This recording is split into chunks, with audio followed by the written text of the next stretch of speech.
Hello, hello, hello, my peoples, my peoples, my peoples. Listen, we're back. This is episode 11111.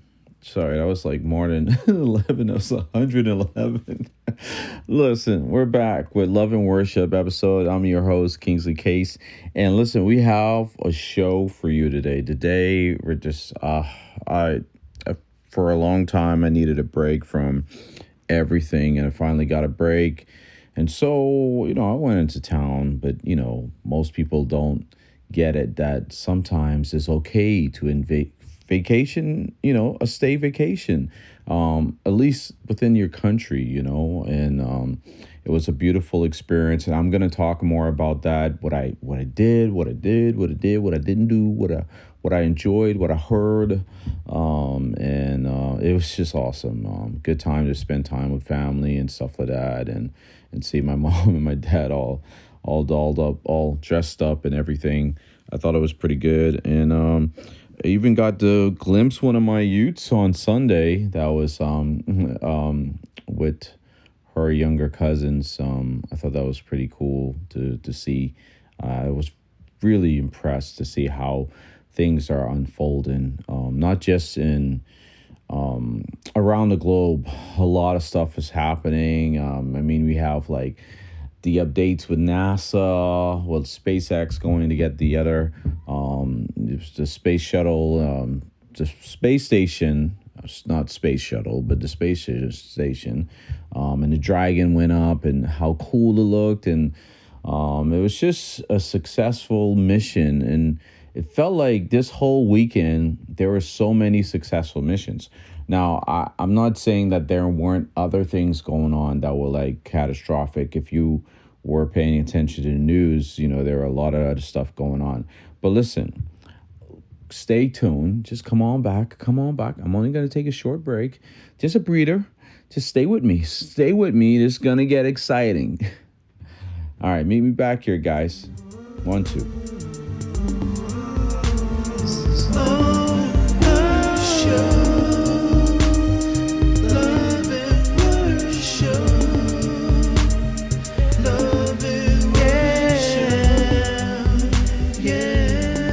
All right. Like a Matthew McConaughey type of deal. All right.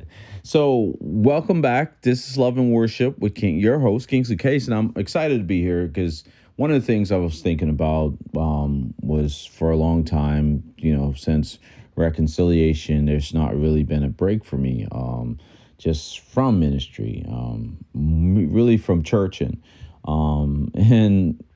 even though this last experience wasn't much of a break, because even though I was away, I still had a youth leaders course with youth sports and culture.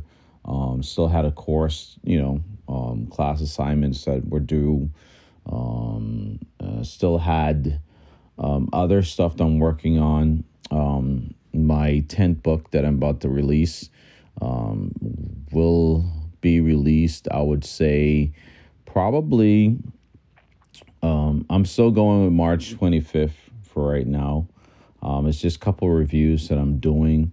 One of the reviews I'm doing for the book is just making sure that it doesn't really come across as offensive. I think there's, when you try to present an argument, sometimes you want to present it in the best light, with all the good intentions that you have, and that's where I'm standing, not from a totalitarianistic approach, whereas I think I know everything and got it all figured out.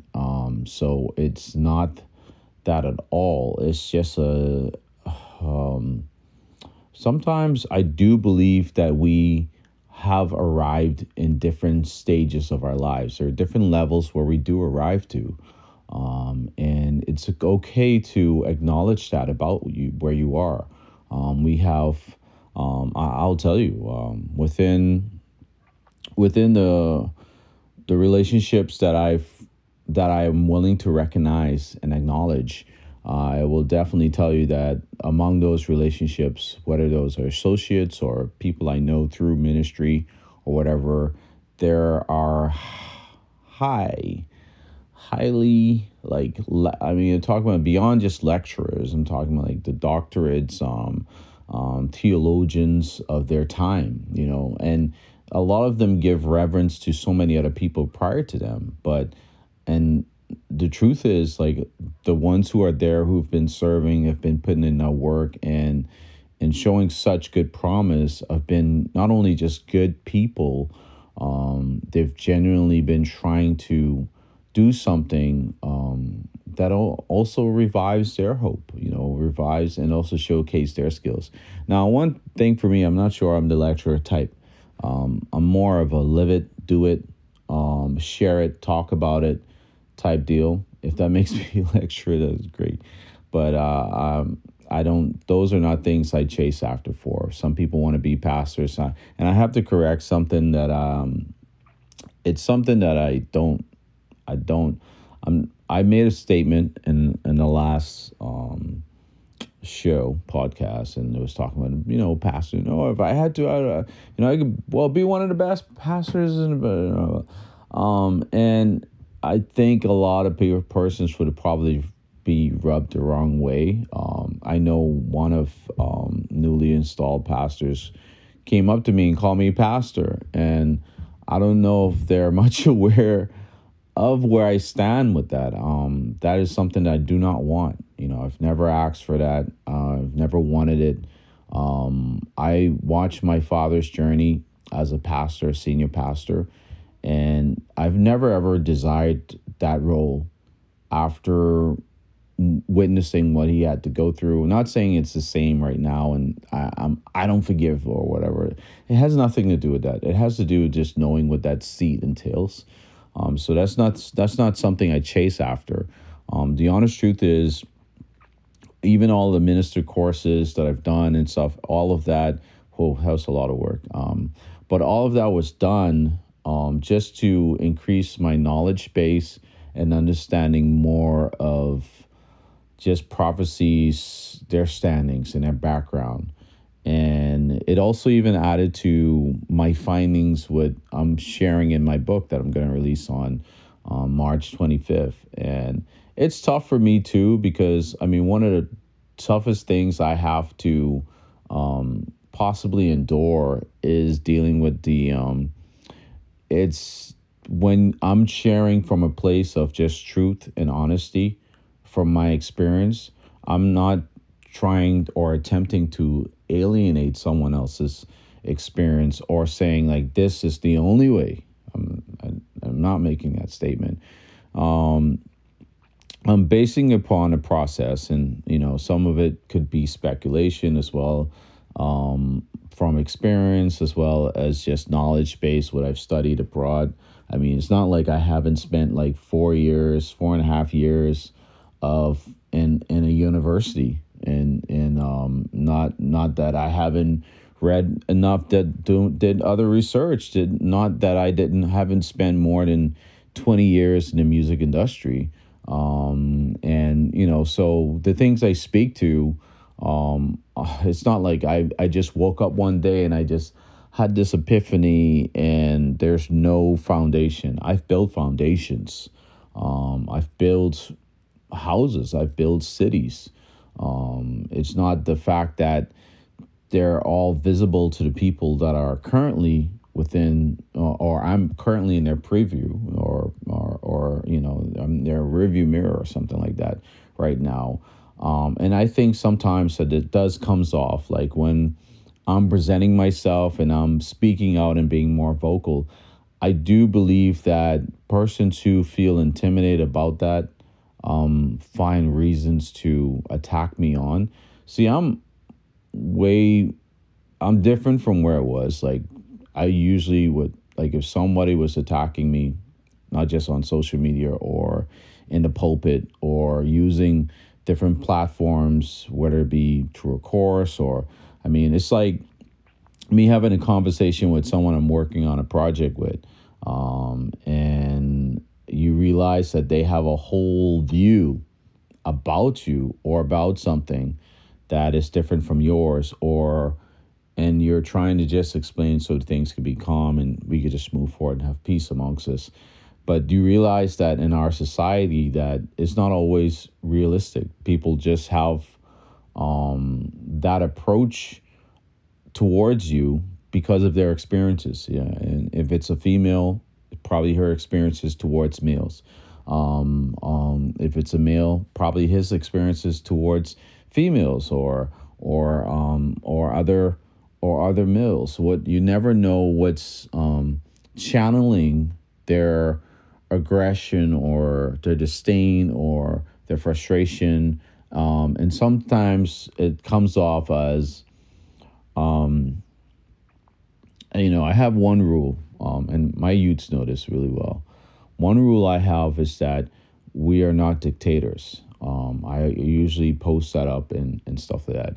And the reason why I say that is based upon what I found and discovered in my life. One of the reasons why I have such a peaceful life now, and I'm fine and content with just being home where I'm from on the island and not worrying about all the foolishness that's going on in Nassau. Even though there's a lot of amazing things that's happening in Nassau, there's also a lot of heartache that's going on in Nassau as well. And then when you compare it in reference to the world, you're like, well, I'm willing to put up with Nassau versus going to Ukraine right now, or going to Gaza or something like that, or living in Germany or Russia or something like that. So, or in South Africa, like the stuff that's happening, and it's a lot of different opinions. And one of the things I was saying that in writing the book, I said, well, I'm going to make sure that when I write this book, I come from a truthful place, and a place of that brings about or helps people to have a better worldview and an understanding of our origins within, instead of just pulling from a place that where you're being dictated to. And we all know, like, if you become a member of a church, you are becoming a member of that church's policies, and also what the church believe and what they stand with. And it's like a job. Like when you get a job and you get hired somewhere, whether it be at a bank, Scotia Bank, like that's in the Bahamas, Fidelity Bank, or Bank of America in the U.S., or what is it, British American Bank or something. There's other, or the pound, or whatever it is. Or if you work for a government institution, tourism, customs, immigration, airport authority. There are so many different fields. You're an administrator, you're a school teacher, you're a banker, you're a banking analyst, you're an accountant, you're a musician, you're an artist, but you work for the label because that's who your contract is with. The label doesn't work for you. Technically, you work for the label. Now, if you're independent, the label works for you, because if you're hiring them to do your distribution, then they're working for you. But if you're signed to a contract, then you're working for a label. So within those guidelines and policies, there are reasons of where they would want the best people that align to their policies to represent them in all offices. And so when you get that and you understand that framework, that's the nature of not just religion, but also the nature of systems. And not all systems, just because they're designed to propel in organizations, all systems came from God, or they are by God's design. Most systems that we're coming to grips with nowadays are systems that are that we face. I mean, literally what we face. We're facing systems that are been developed and expanded us, and expanded human research, as well as what we know, what we thought we used to know. But now there's so much information out there in the world, and I can understand why at some point the dissemination of information needed to happen, so that not to censor things, but to, well, I guess, yeah, to censor nonsense, things that were very unfounded and untrue. But what had ended up happening was that it became very biased. Like it started just silencing voices. And that's not what you want. You don't want to silence people's voices. People are always going to have speculation, opinions, and stuff like that. And that's a part of life. And also, that's what gets us to challenge each other sometimes or present arguments or things that help us have some sort of balance of reality of good and evil, something what's wrong and right. Because we grow up in a society where we're taught this is the right way. This is the right way. Well, no, just do it. Just do it. And then when you look at when these organizations would have started, it just started recently. And then you try to get more history on why, where did it stem from? Why was this created? You try to do a wide research on the organizations. You just evaluate why did you guys, what's your mission? What vision do you have for yourself? And when you look at the mission, it's usually something really general. And it's not really something deep, it's like, it can be deep, but it's usually something that's appeasing to the masses, because the whole purpose of it is to build upon that when you go into mission and goals and all that other stuff. But what I realized too was that in the midst of that, I used to get all these bruises because when you're some people would identify themselves as empaths, and I would say that's me in a way. But when I walk in a room, people just view me as a strong friend, or the persons who are trying to calculate box me in and call me crazy, lose my mind, lunatic, all this other stuff. It's like if they would spend enough time reading a lot of the materials that I've written, they realize that my number one purpose in life was always trying to proclaim the importance of love, the importance of discovering love, discovering the origins of love, our truest form in our nature, and also knowing what it means to have God in our lives, and who is God, and why is God so important, and why is God's ways better than my ways or my thinking or whatever, or is that all these things that I'm saying is better than me is already a part of me. And me not accepting that it's already a part of me is the reason why I'm untapped. I'm not able to walk in a room and heal someone instantly because I haven't tapped into that. I'm not able to say that you are healed and you begin to walk again, or not able to do these things just simply because I'm putting my hope and my faith into an extension, into an extended version of a deity that's out there, but not into that part of me that attaches to that deity. So in other words, I'm saying that not knowing the God within, basically, is really what's really sabotaging most of our daily walks and what are we describe as a quote unquote relationship. And I heard someone say you don't build relationship or whatever the case may be. And it's just like people make the weirdest, I don't know why they just give people doctorates and stuff like that, and say you can't build a relationship with God. And this is with some dude who was claiming to be a prophet or online that said this, and I listened to his rationale on that concept, and yes, it's a unique perspective, but he's kind of misusing words in a way, because some of you guys know what the symbiosis means, or a symbiotic relationship, or what that means in a way. It's almost like you can be in two places at the same time, and scientists have been hopefully trying to achieve this goal, especially the fact now that AI is so advanced. eventually that's their goal. And now with their the chip that goes on the head that allows people to be able to either see, or for their fully functionary now, they can actually move their limbs that they couldn't once move before. And some people are walking and some people are talking.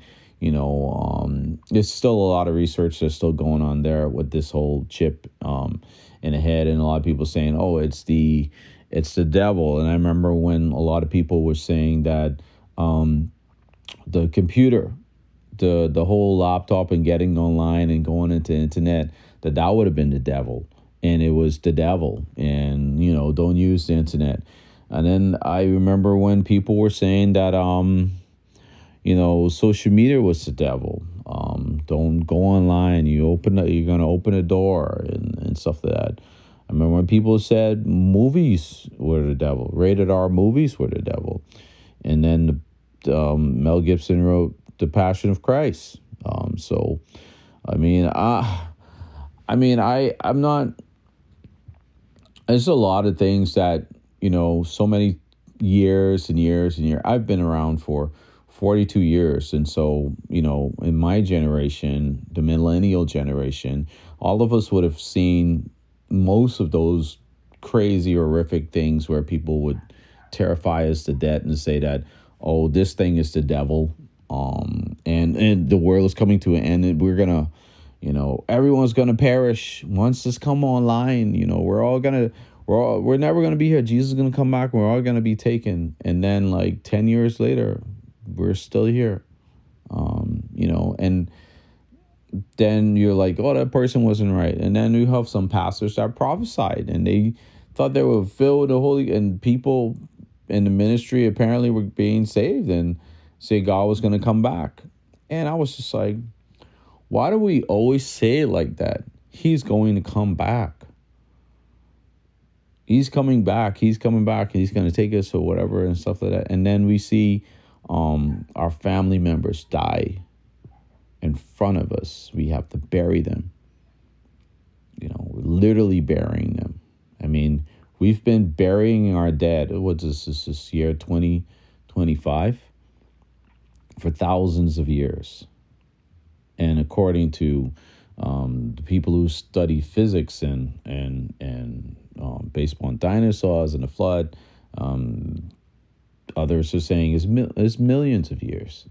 But when you go into that whole millions of years thing, then, evolutionists try to get ahead with that, but saying, well, yeah, we came from this prime thing, we came from this primate, primate split off one portion into apes and the other portion into humans, and the humans' brains started to grow much bigger. That's why we are more developed than apes. And I'm just like, okay, all right. They have their reasons why they believe that is true. And I was like, well, that's millions of years. I said, but each year adds to a million years. So like if it was a million years ago, every time we go up one, why are we still not evolving? And they would say, well, it was a primate. I'm like, well, so if we have the same DNA, apparently, or why, if he was able to split, why aren't we still splitting?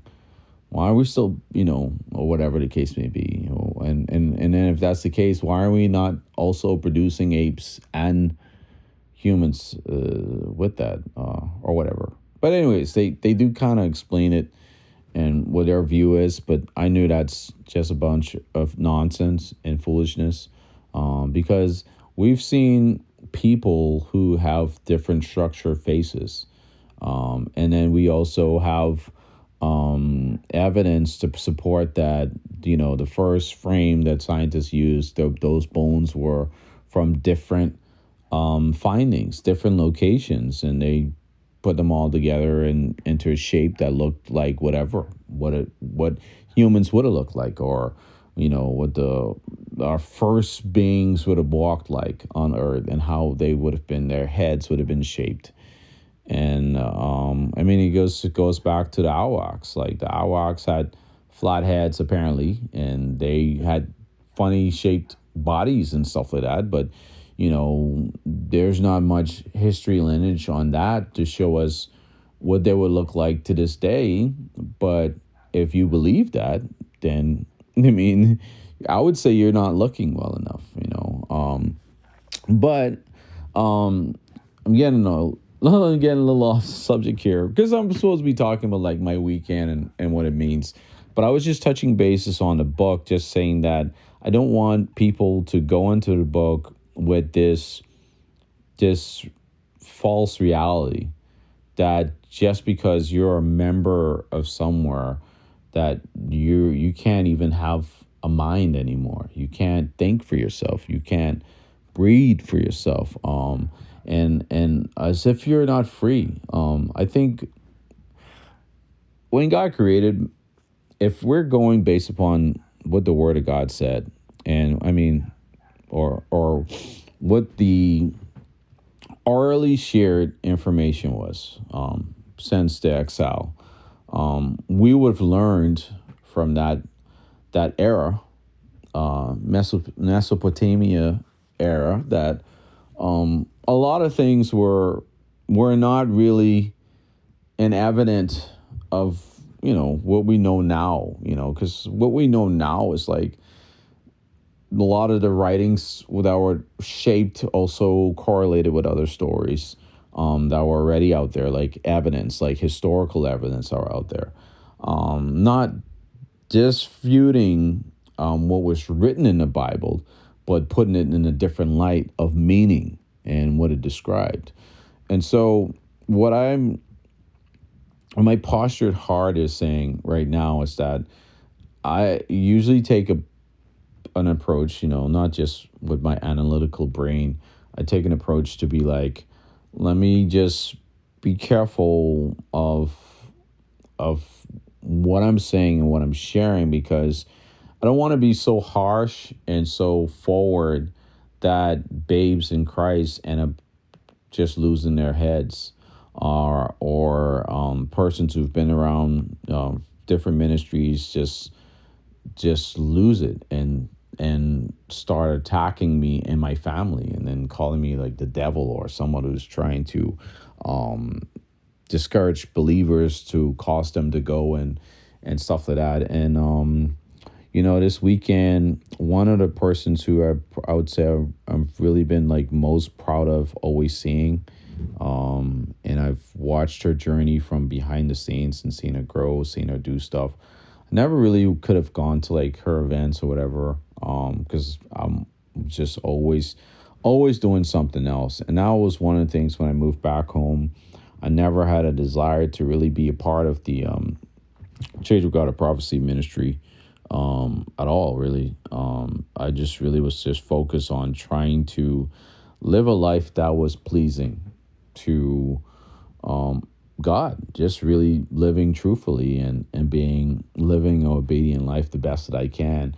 And after journeying with, now we're Dominion Church and journeying with other churches, Agape Church, journeying with Thomas Road for a period of time as just a follower of the ministry and in lower capacities, journeying with Fellowship Gospel Choir abroad, and then also being a touring musician, regionally known and doing stuff like that and abroad, not to the magnitude that other international musicians would have done it, but I would have done it to a decent high scale and a professional scale. But I would definitely look back at all that, and what I learned from all of that was that, once you're a part of an organization, there are ones that are non-denominational for that reason. They're non-denominational because they try not to, they're going to still have their policies and certain things that they do, but it's more of a general basis, because their number one goal is to really bring people to know God, and for them to know God on a personal way, for them to grow. Because I feel indefinitely is that you know God, you know yourself.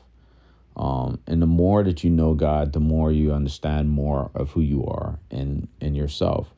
And because if we're basing everything according to what's written in the orally shared words from a group of people that left another, you know, another place, if we're basing it upon that information alone, then I mean, we pretty much should have discovered that, there are going to be things that they would have included from where they lived prior to, and there are going to be things that they also leave out.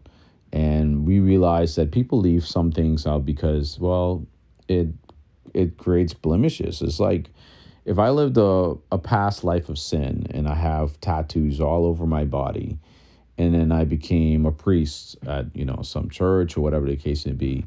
When people see me and they walk in and they say, Father, Father, please, I want to talk to you about this, or come for counsel.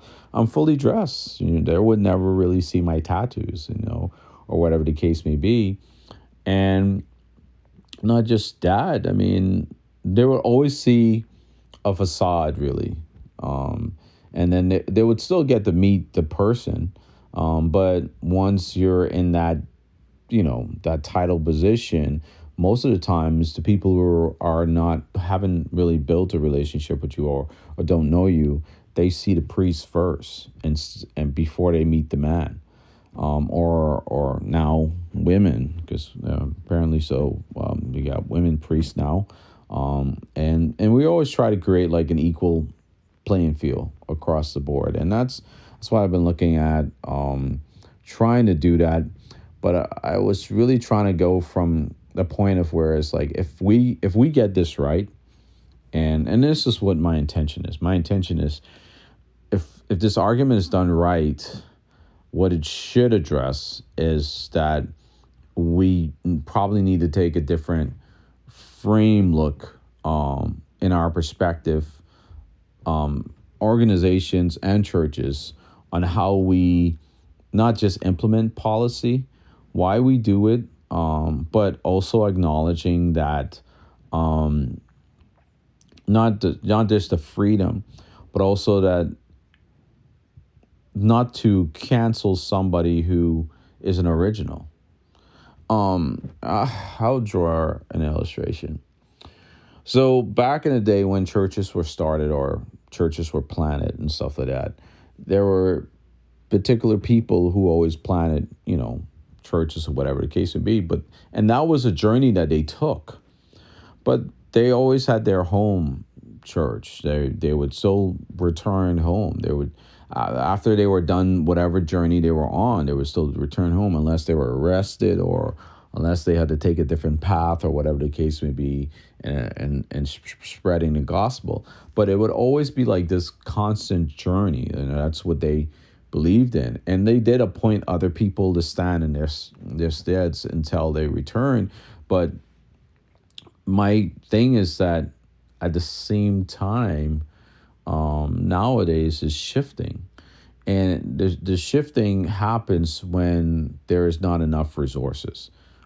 There's limited amount of resources and there's limited amount of leaders. And I'm not saying that to water it down or take away life or whatever. What I'm saying is that you'll find that within house, any location that you are at, within that same house, there's a leader probably just waiting to take off or to walk into that calling of their lives. But most of them don't want it. Actually, most of them probably run away from it. Most of them probably don't even desire it. And I'm one of those persons, becoming a youth director threw me off guard. It wasn't something I was chasing after.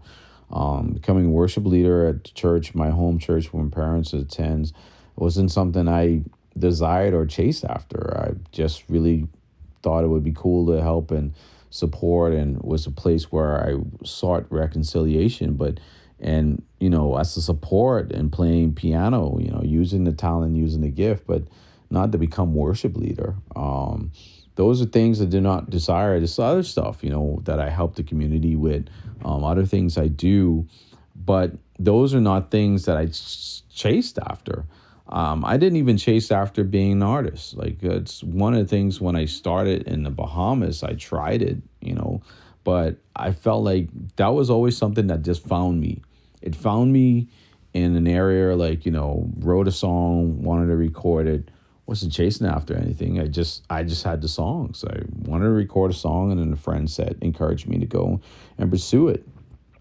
And didn't end up pursuing it until it was like the last thing on my plate, either moving back home, and after I moved back to Lynchburg, Virginia from Pittsburgh, Pennsylvania, from friend's house, after he went to live in California for a little bit and pursuing his career further, I moved back to Lynchburg, trying to rekindle the relationship and trying to just figure what else to do, and then maybe try to work on completing another degree, or seeking to go to a different school or something like that. It got completely weird for me, and the only thing I could fall back on was just being in the apartment complex throughout the entire day. And I used to put in about 10 hours a day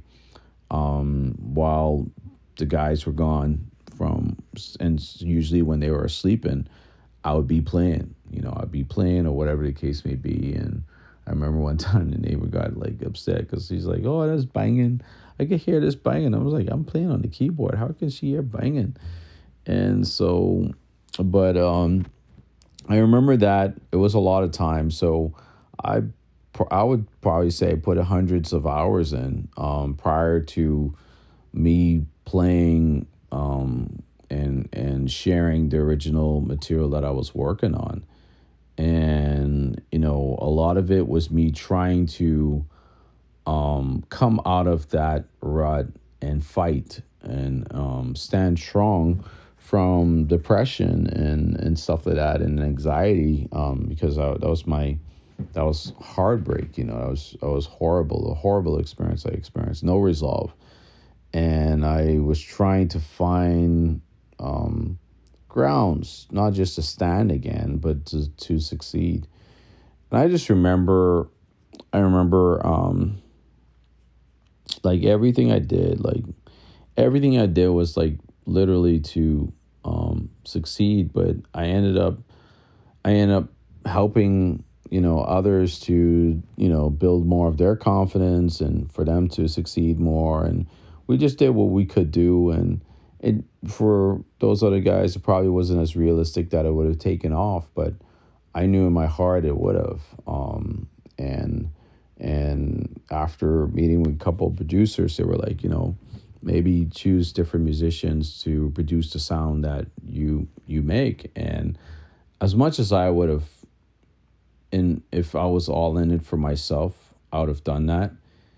It was those relationships that I found that they still needed that relationship, and it needed to be a better way. Even though, when I moved to Nashville, it wasn't all that great.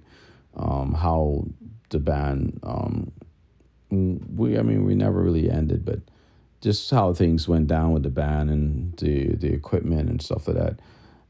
Anytime it has anything to do with money or doing something, it becomes very, things can become very toxic really quick.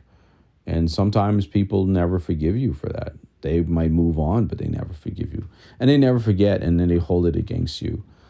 Forgetting all the good reasons of what brought you guys together and who you truly were. But a lot of people use that line that Maya Angelou said, like, when people basically show you who they truly are, believe them. But, my whole thing is that, well, maybe that's true, but that's true in a very, specified sense for, specified reasons. But so all those other times that you were showing yourself truthful to them, they didn't believe you. They didn't believe that truthful part. They waited for the lie. And so when you fell and made a mistake and the lie became true in that moment, that's what most people find to connect to them and to keep them amplified on things that they hate or dislike. And so I tried my best to mitigate it, because it's like, for me, it's like the people who are totally blocking themselves from success are the people who are not willing to fight for success for someone else. And I realized that in the amount of time that I spent fighting for success, I realized that, I really had to develop a lot earlier than a lot of people, living on my own. Having my own apartment at 18, actually it was like more 17 than anything, because I turned 18 while living in an apartment. But no, that's not true. No, I was 18. So yeah, I was living on my own at 18. And I just remember like everything was like working out, and I didn't want to really go off to college just yet, because I was really fully committed to just taking either a couple of years off and, saving enough cash to go to the university that I wanted to go to, or to go to the art school that I wanted to go to, and then do other studies around that. And I never had a choice, So a lot of my free will choices were taken away from me in my younger years. And I found that those choices that young persons have, that are natural for us to have, we should be guided in those areas of our lives. But when we're forced to take things and told how to live and to live our lives a certain way and by force, it does play it does affect us later on. So it might not affect us like right away when we're young, like how a lot of that stuff affects young people now. So if you do that now to like Gen Z or to Alpha, whatever you're doing with them now, it's really going to be more immediate because of how their brains are been developed and how they're more emotionally intelligent, and millennials or other generations and stuff like that. So it's just a lot of stuff that you learn about that generation of people that try their best to pursue, to grow, and to keep on moving forward. And I realized that I wasn't really supposed to talk about this, but we end up talking about this because of the book that I'm about to release. And because I just wanted to talk about the week. But I just really wanted to say that out of all of that, it leads you down to be sensitive to when you do something and someone gets offended, and you're like, well, you can't really control whether they're going to be offended or not. But if it's something that your mission and been commissioned to do, you should really do it with all your heart and do it genuinely.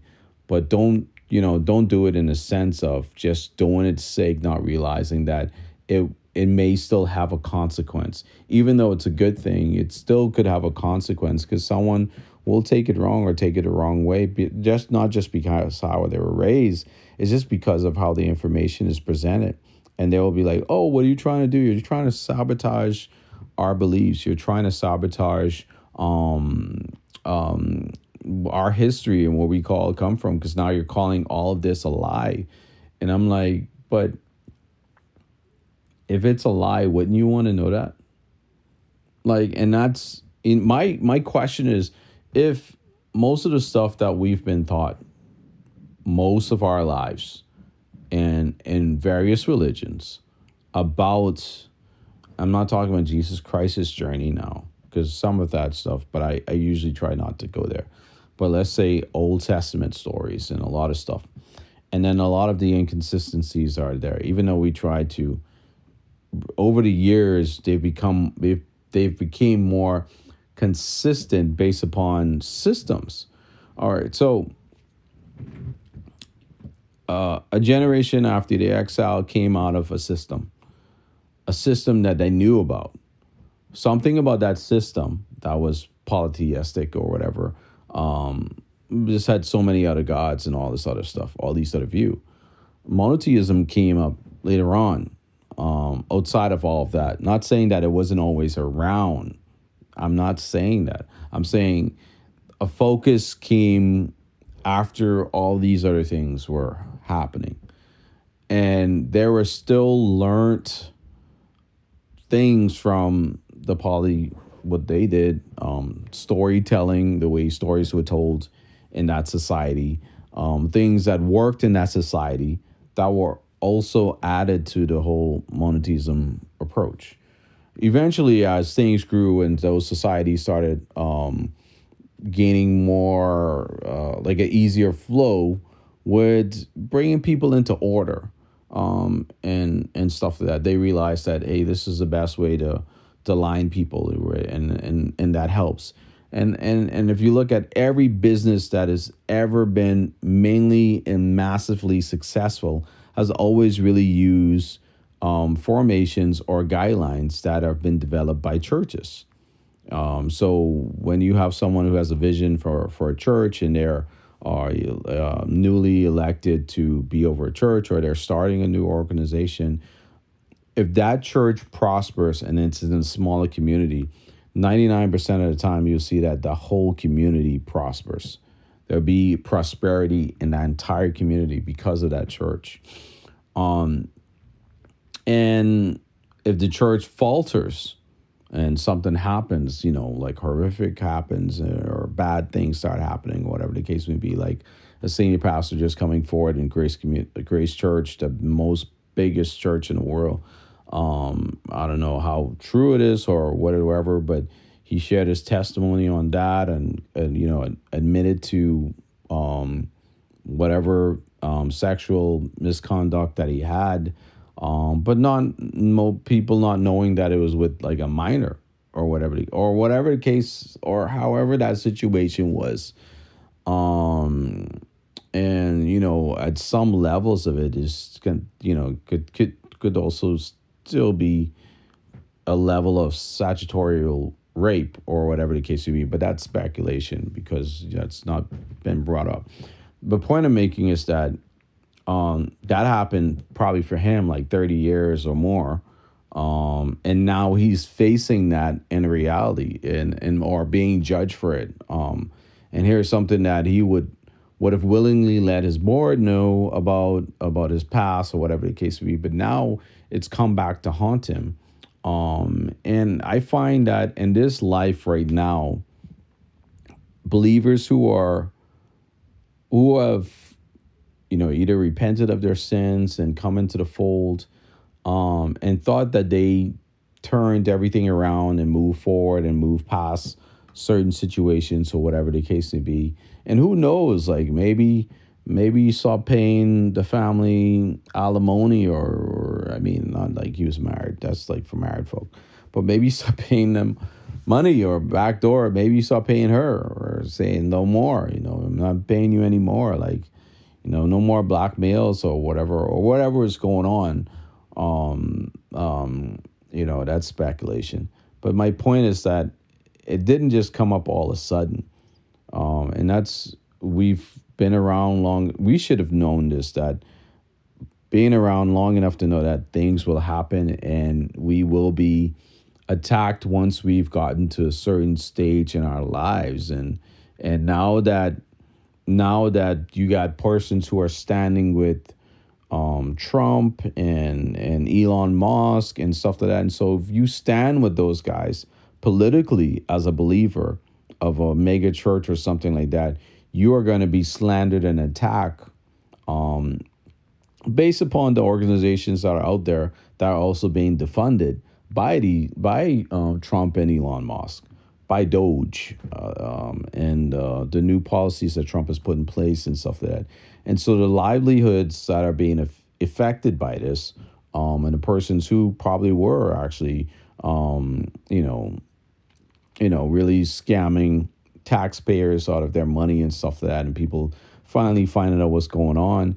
But the other side of that is a lot of these funds and stuff like that have like donors, and you have all donors from around the world. So you don't know what donor represents what. and what they wanted those funds to be invested into, or at least a portion of those funds to be invested into. And then you also don't know whether or not those guys in Congress are also donors to some of these organizations that are funding these programs and stuff like that. And so that's what they believe in, and they believe that it's to do some sort of good. And their view, that's their point of view.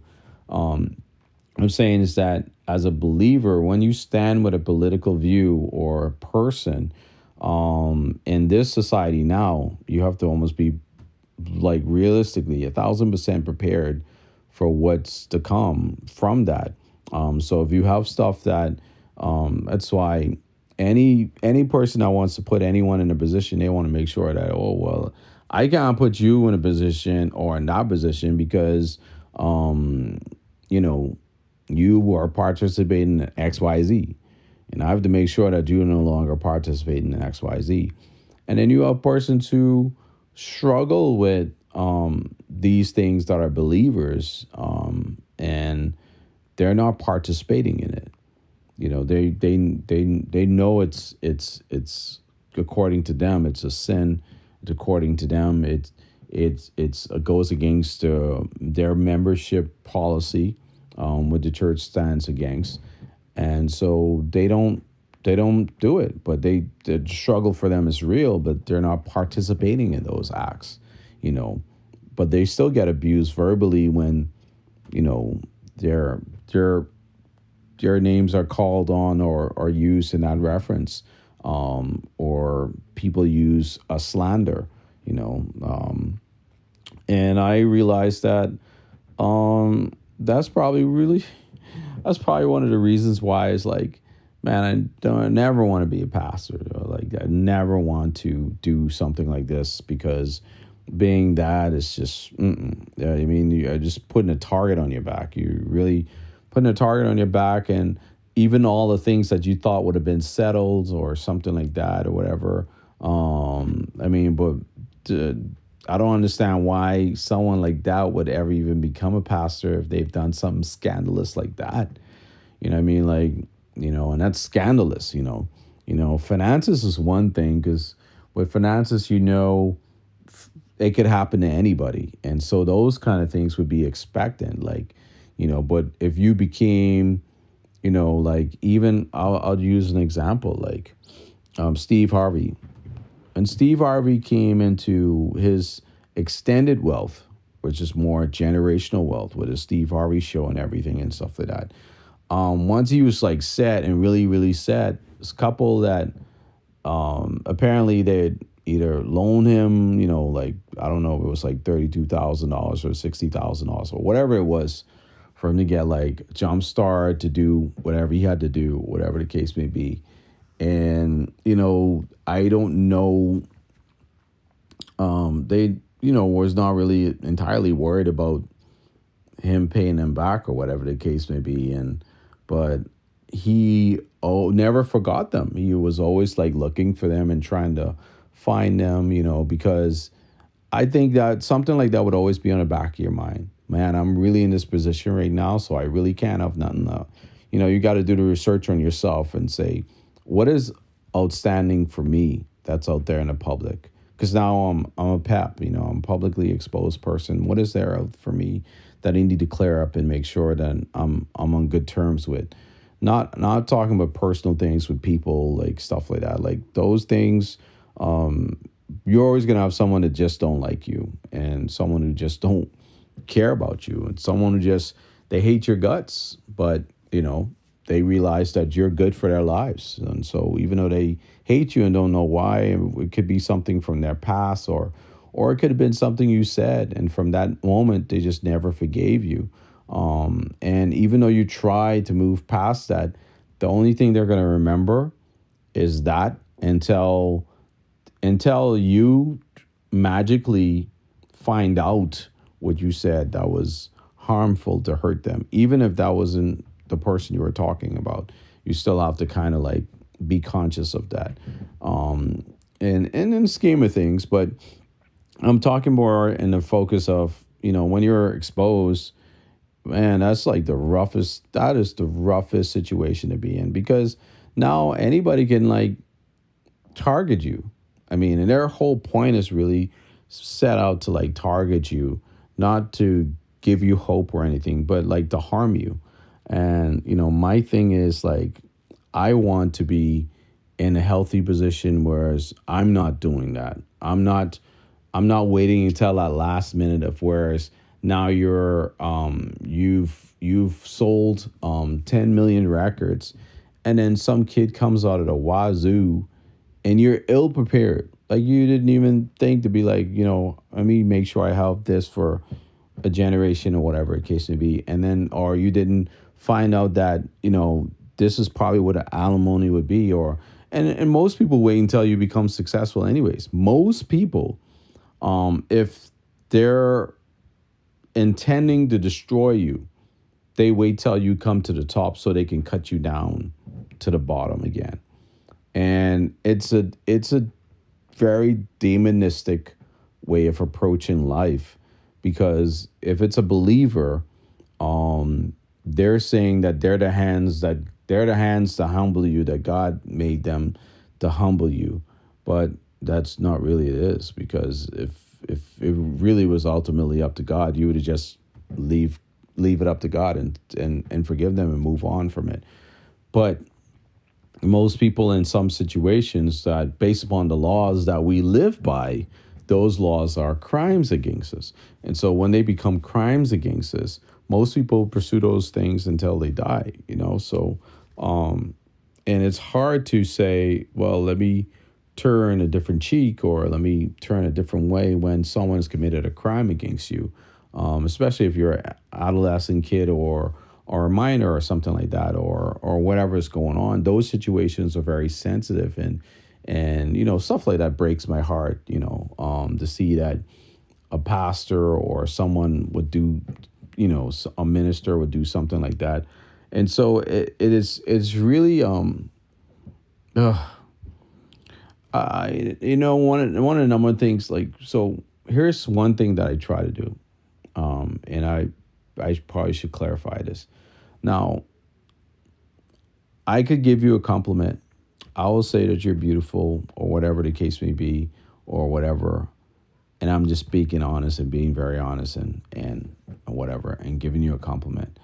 But I'm going to tell you right now, I have no intentions on pursuing anything beyond just me doing my part and making sure that you're encouraged to keep pursuing your life, and be encouraged in knowing that you are unique in this world and someone sees you. Doesn't mean that I need to go and figure out where you live, or I need to, I want to travel the world with you or something like that. It doesn't work that way. We ain't courting, so, and or me saying good morning to you. Like, if I can't, if like, I've raised with manners. So if I say good morning to you, and then you get like, why are you talking to me?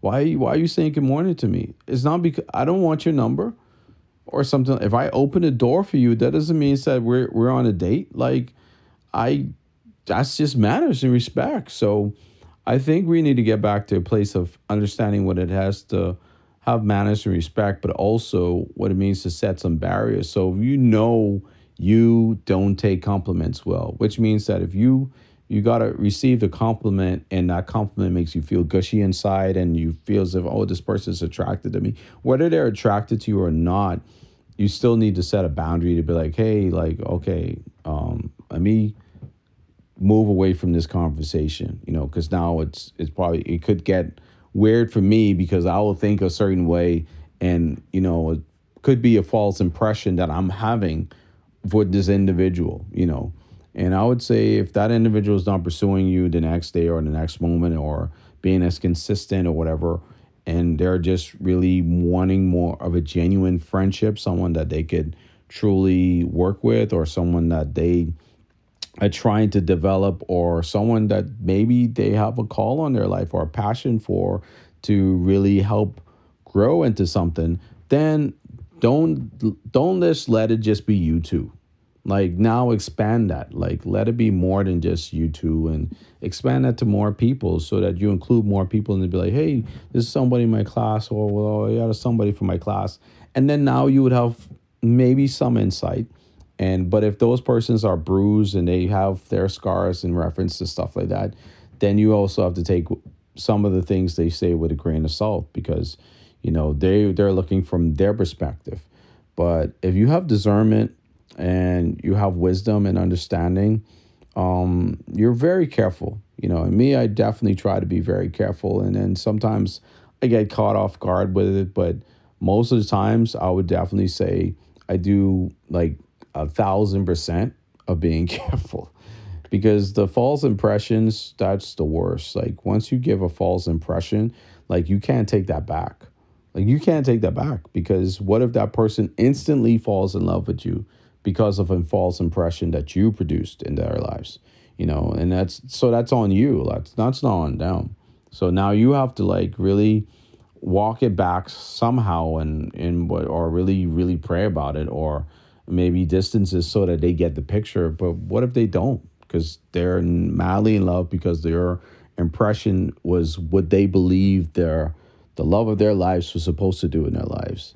And so that's where barriers have to be set on both sides. So it's more neutral, more balanced, and a better worldview and respect for each other. But I realize that any conversation you have with any individual, always try to have the utmost respect for the person and really be understanding and really be open because you don't know where they're coming from. And sometimes you will find out one. And when I say you would find out one, you would find out that one person that is the best person for you.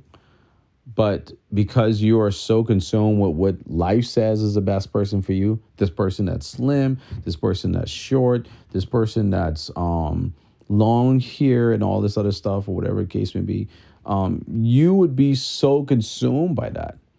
And what I find is that that's where we make most of our mistakes and the relationships we choose because we base it upon either what our parents look like or what our parents did or what our parents didn't do or what our parents told us that will work. And we have to take those as advisements, but not necessarily as love. We take those as advisement to propel us to make the right decisions, but not as advisement to, oh, that's how we find love. Like, no, like how you find love is how you're going to find love because you're a unique person. No one is the same. Everyone's different. So the way that we discover things is always going to be different to us, which leads me back to this week. So I talked about a lot about that other stuff. So now let's move on because I'm getting way ahead of myself. I only have a short amount of time. It's probably going to be over 2 hours now because I yapped about something totally different from what I'm supposed to be talking about. So my week was supposed to take a break and everything. And I was just, my parents surprised me with tripping to Nassau to go and to 98 Biennial, and some people say biannual, but it's Biennial Convention. Well, either way you could say it's biannual. It's every 2 years, it's a national convention. It was awesome.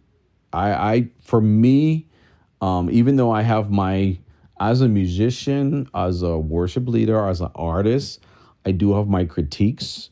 As a songwriter, I also do have my critiques on the song choice for the church as well. Regardless of who wrote it, I have my critiques.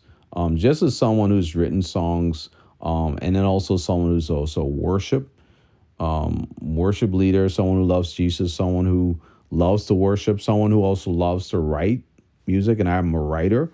I thought it was not necessarily all there, but it didn't take away from the beautiful experience that I had, like just being back. So I was back like after maybe 10 years, I think maybe 10 years, maybe the last time I don't even know if it was 10. It might have been way more than 10 years. I think I visited for like a conclave or something like that where someone asked me to perform in 2015 maybe. during like something. It was something that was going on, but it definitely was not a national convention or anything like that. I just knew that I was not a part of the ministry because I didn't want to have anything to do with the ministry. And it was really based upon the history that known to me from my father's pastoral days, and even further from there with my uncle Joe, and then also what happened to one of my spiritual leaders, former Pastor Ramsey, or he's still pastor now. So a lot of stuff that for me, I felt like, for me personally, I stepped away, and when I went off to school, like I was serving at a ministry. So when I came back, I wanted to serve a ministry that appealed to me in that route, because I felt like prophecy was out of touch. Even to this day, like I have conversations with some members and stuff like that, and like I just still, I realize there's a lot of seniors that are still part of the church, and you gotta love them and stuff like that. But there's a lot of persons who are literally out of touch, not just out of touch with what it means to worship, but what it means to actually have a lifestyle of worship. And you realize that these people are just peopling, like, like, sorry, it's probably not the best way to say that like that, but they're really not churching. Like you see them and they're people, like for real, for real. And when they leave from that building and you see them in any other setting, is this not the most exciting thing to be around? Because you don't get that feeling like you're accepted. And so I wanted to go somewhere where I would have been 1,000% accepted. And when I came back home, I just remember before I left Meadow Street, the last place I was attending before I went off to school, back and forth in between Meadow Street or whatever, was BFM. That was my home church. I couldn't do Montego. Montego was just, it was just too much stuff was going on there. Not that I have whatever, but it's just stuff that was going on there. And then I met a situation where I knew someone that was living a lifestyle that I do not agree with, that was serving on the worship team. And I was like, nope, I'm done with that. So I ended up at BFM, and Dr. Dave Barrows was the reason why I ended up at BFM, because his teachings appealed to me. And then not only just that, this Youth Alive was just amazing. I was no gangster kid, was no, they're selling no drugs. Like all the stories you usually hear these guys, some of their testimonies and stuff, none of those testimonies appealed to me. But Pastor Dave's teachings appealed to me. It had nothing to do with Dr. Monroe or anybody else there. And then, Tennille Barrows also, when she was serving and doing ministry and sharing her songs were like in depth and really like dead on. Like you caught on, you already know that she was going to do something great internationally. But when I went off abroad to school, that relationship-based ministry, what are kind of ministries that were happening abroad. So even when I ended up at the prophecy or really Pastor Vernon, it was good. It was fun. But what was more connected for me was not really the main service. It was really like Sunday school. So Sunday schools was the reason what garnered me there, and then also a relationship that my brother had with the youth pastor. So, and all of us were like friends, and all of us grew up in church, and we're like all PKs or in relation to each other. So we have fun, we do things, we do cookouts, we go to games and stuff like that. It was a lifestyle of living, but also of walking through life and living life and understanding responsibility as an adult, also serving an adult church, also serving a youth church, having youth ministries, also talking about your issues or talking or dealing through something that you're going through, or having conversations with people that could help.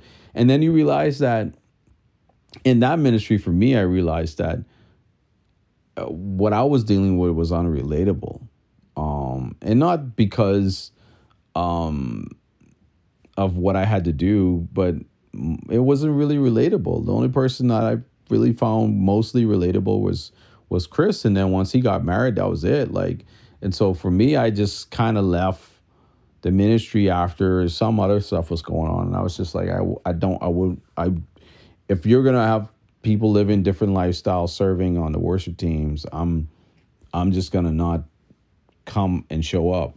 And so that discouraged me, and it made me alienate them. And all of them were my friends, but and also it was just tough for me because even though I loved them a lot and I cared about them a lot, it was the fact of I grew up with the policy and knowing what the ministry is about and all that kind of stuff, and and I was always challenged on that, and eventually my understanding for what they were doing changed because the ministry, I saw it more from a family perspective. And when you look at it from a family perspective, it was like, how do you change something if someone's telling you that they're not doing anything wrong, and they're not participating in XYZ or whatever the case may be? How can you make a suggestion based upon what someone's commented to you about without evidence or without them saying to themselves and confessing such a thing? Because then now you're just playing God. And eventually it did come to head, but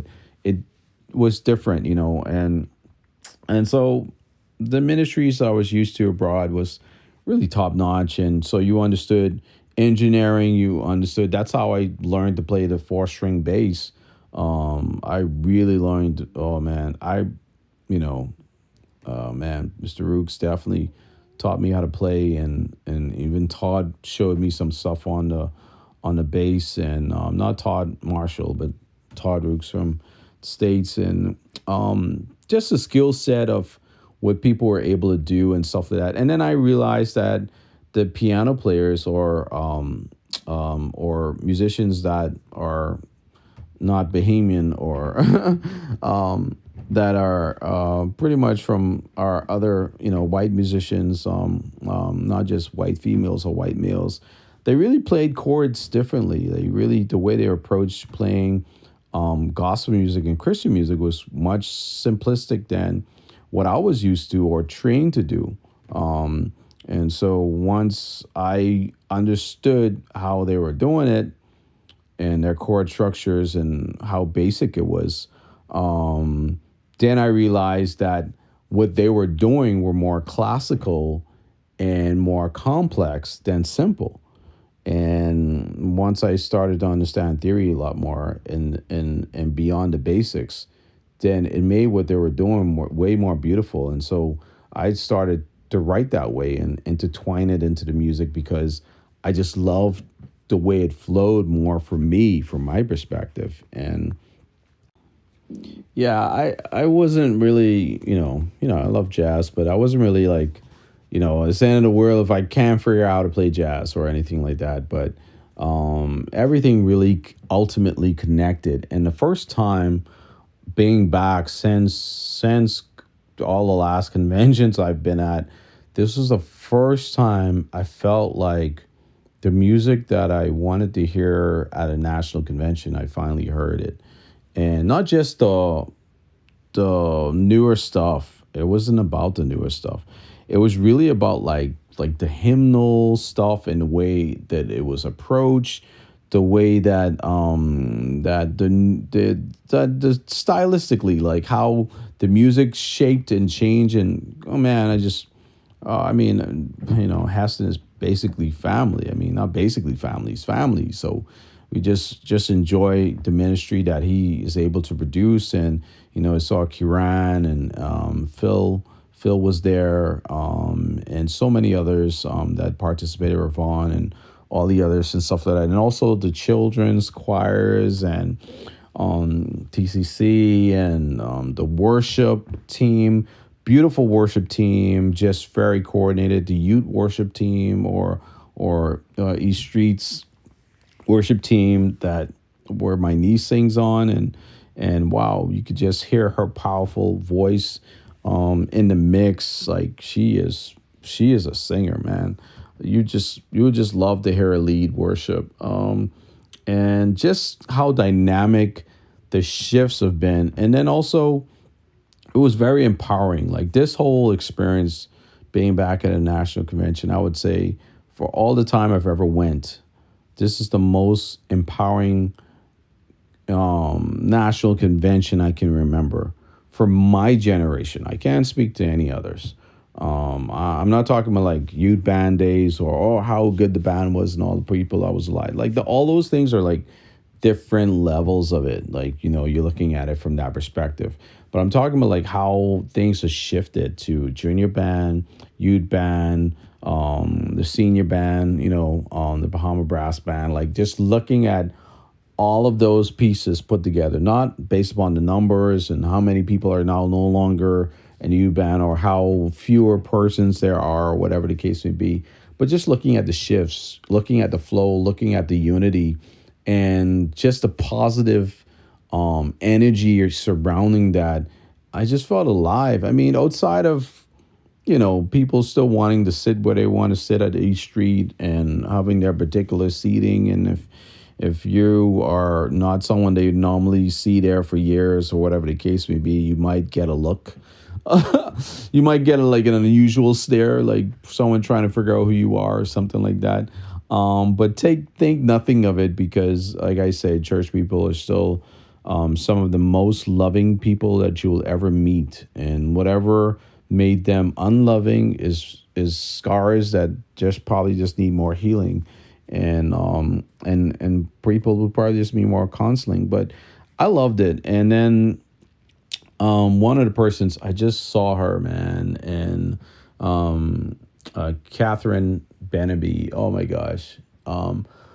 So from she moved back home, I was super proud of everything she was doing. She was always like prolific, I would say. And it's hard because, someone like me, I'll comment. If you say something or do something that needs a comment from me, I'm going to comment, and it will probably come off as very harsh. So but I would definitely say that I'm really proud of, I always was proud of her accomplishments. And I always would say to myself, if she just stick it through, the results will come. It don't always happen like overnight. And sometimes you get like some extreme pressures and it gets weird, but the results will come. And then, you have people who are still going through this, the different transitions and moving into different locations. And I'm not here talking about church business now. I'm just talking about in general. I'm talking about like other stuff around the world that's happening. And you realize that, man, all this time I was thinking about wanting to trade places with other people. No. I love where I'm at, and I think like that reality set in like after I completed my courses with the ministry, and there's still more courses I'm going to do. But like, I literally sat down and just like read and, went through my notes and went through just a lot of the stuff that was going on. And I was like, God, I really want you to move. I really want you to do something amazing in my life. And then, in order for me to accept this amazing thing that you're going to do, I also have to accept the people that you're wanting me to now still receive with open arms, even if that means that those persons weren't completely maybe accept me just as I am or know me, or whether I'd have that freedom to completely be able to help them in a way. But you're now still allowing me to walk in spaces with people who are some of the most amazing people that you'll ever meet. But I mean, and then it's hard because one of the things I never wanted to be is super cultured by the Church of God Prophecy or any church. And I have my reasons why I say that. When you're super cultured, based upon any denomination or whatever, or any organization, what happens is now every viewpoint that they have, you have. And so you'll find yourself defending the entity more than defending the call, more than defending the mission, or more than defending the purpose of salvation, or more than defending the God that you love and the God that you believe in, more than that. And I think what's been happening now is that, from what I'm gathering from the coursework that we've been given and what we've been looking at, and also what's happening around, and also with the National Bishop's Vision, what I'm gathering now is that the culture is really heading back into that principal understanding of what it means to live as one, dedicated to the gospel of Jesus Christ, dedicated to knowing that we were created by God, and what it means to being a living example, and having policies in place that help us to align with that word that we were given, and line up with that. And I think the Bahamas as a whole, right now, probably needed this message more than anything, as well as this transition. So the light that prophecy has is probably one of the most developed lights that I've seen in, I want to say, in a decade or 12 years.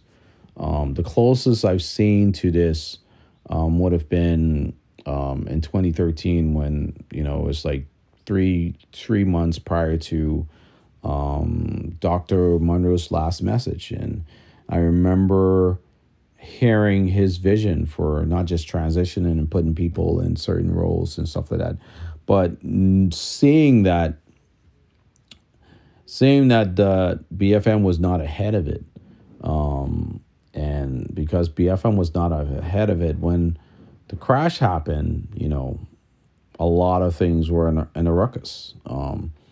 And that's church business. I don't want to talk about that. I love them, but I would definitely say that I feel like going back to the convention this year, regardless of all the politicans, regardless of who thinks they have the best voice or the best whatever, I love the fact that I met one of the worship leaders. I want to say Mr. Ferguson.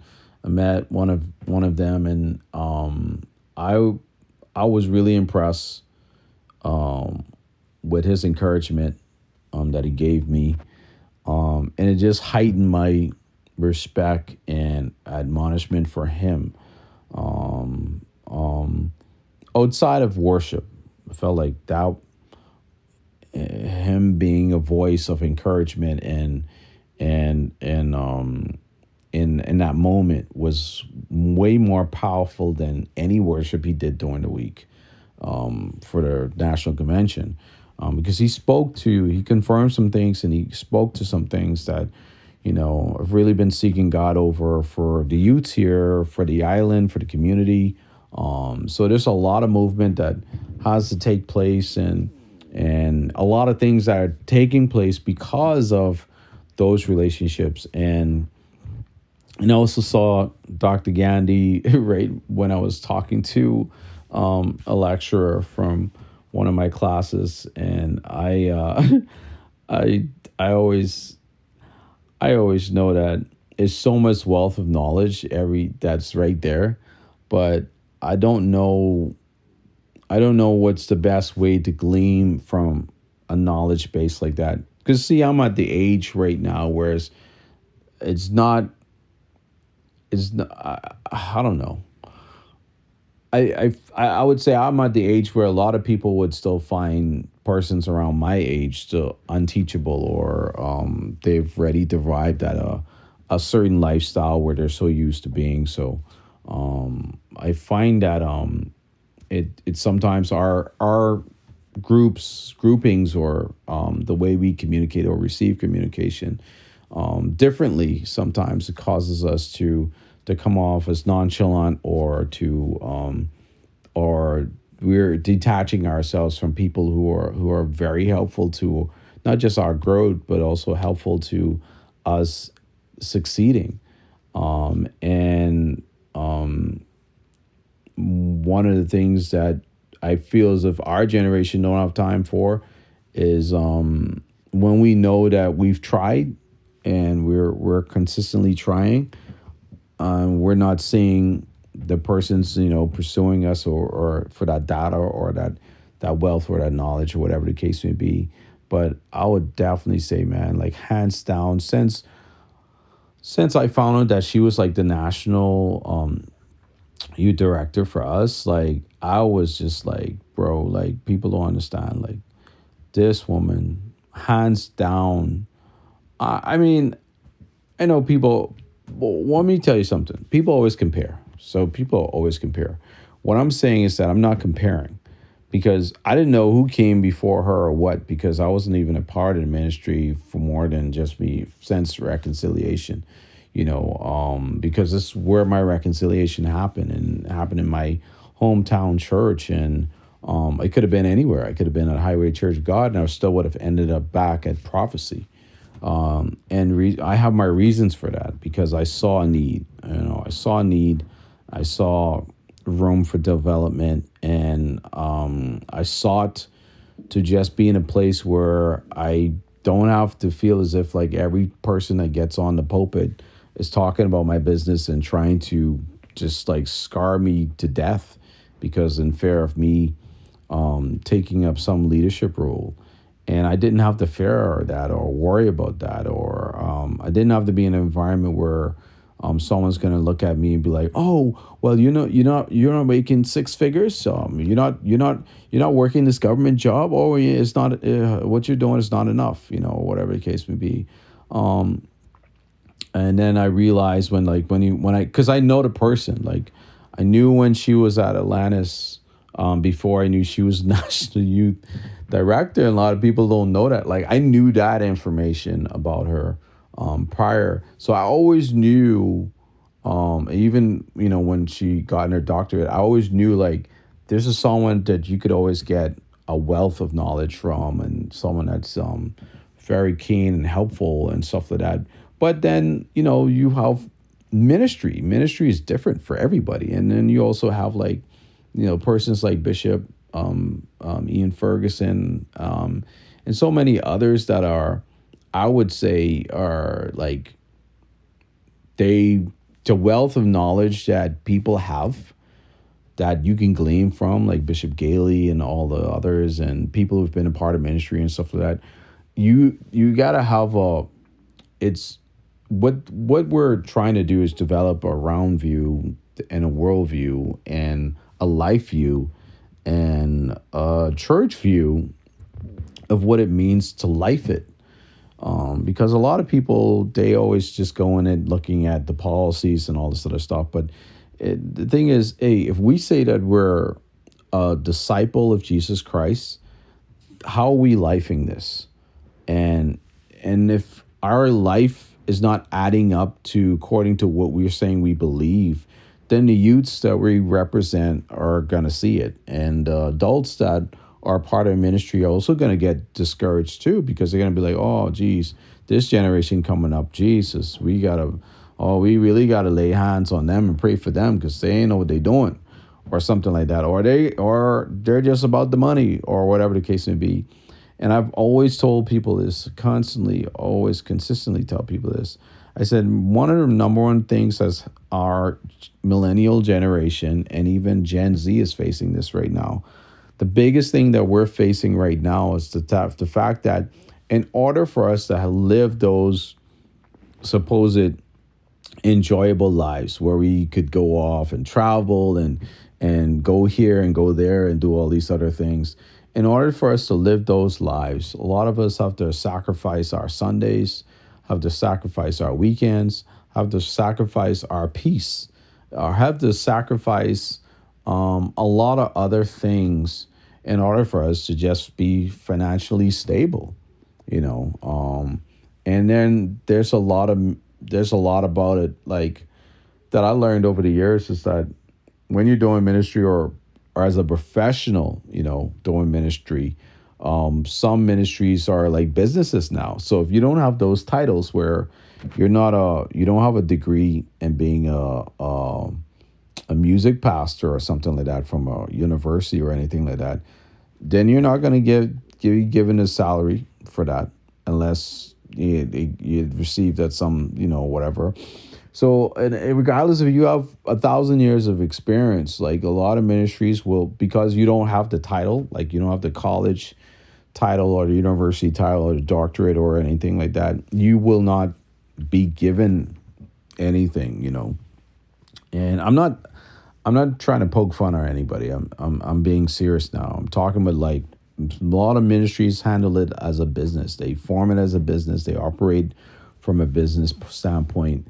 And it's also for their limited liability purposes. As they look for it, they'd be like, well, if I'm going to give you something, then you have to have this title, because then someone is going to come up who's a gifted person and they're going to be way more gifted than you. Do I just switch you all out and then give them the job?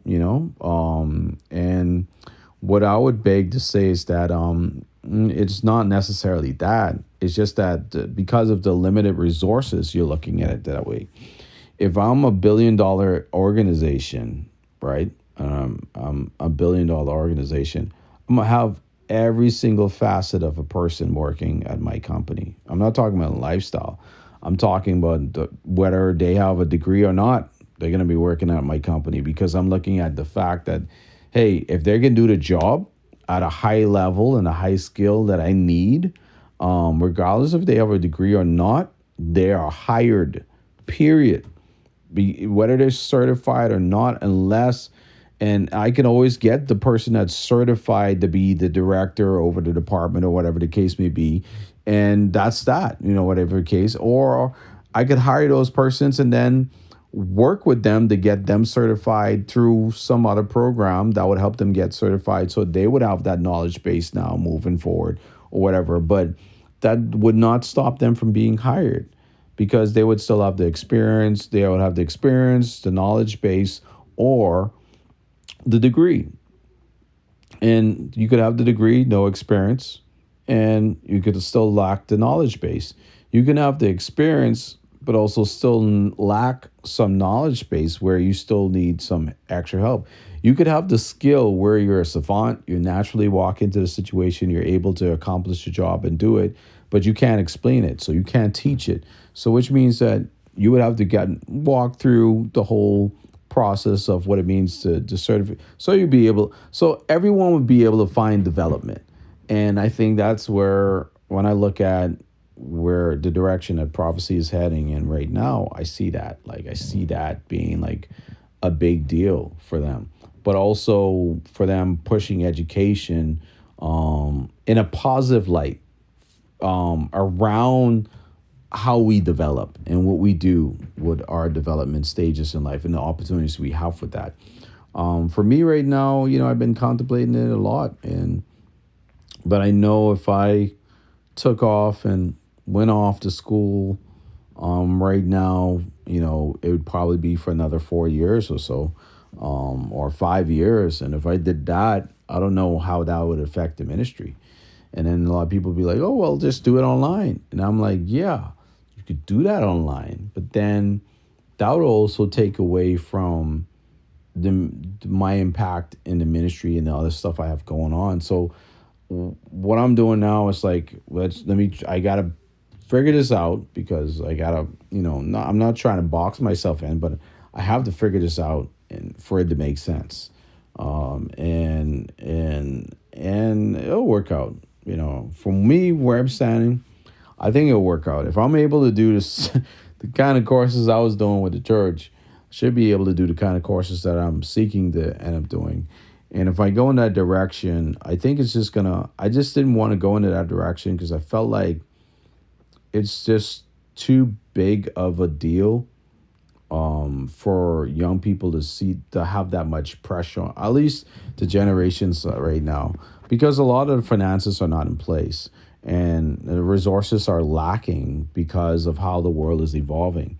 And the world is evolving faster than it ever has. And a lot of things are moving a lot quicker than they ever have. And so there's a lot of things that creates a bunch of concern. Like there's a lot of concern out there. But I think my immediate approach or immediate acknowledgement is how can we how can we look at what my experiences was this time around.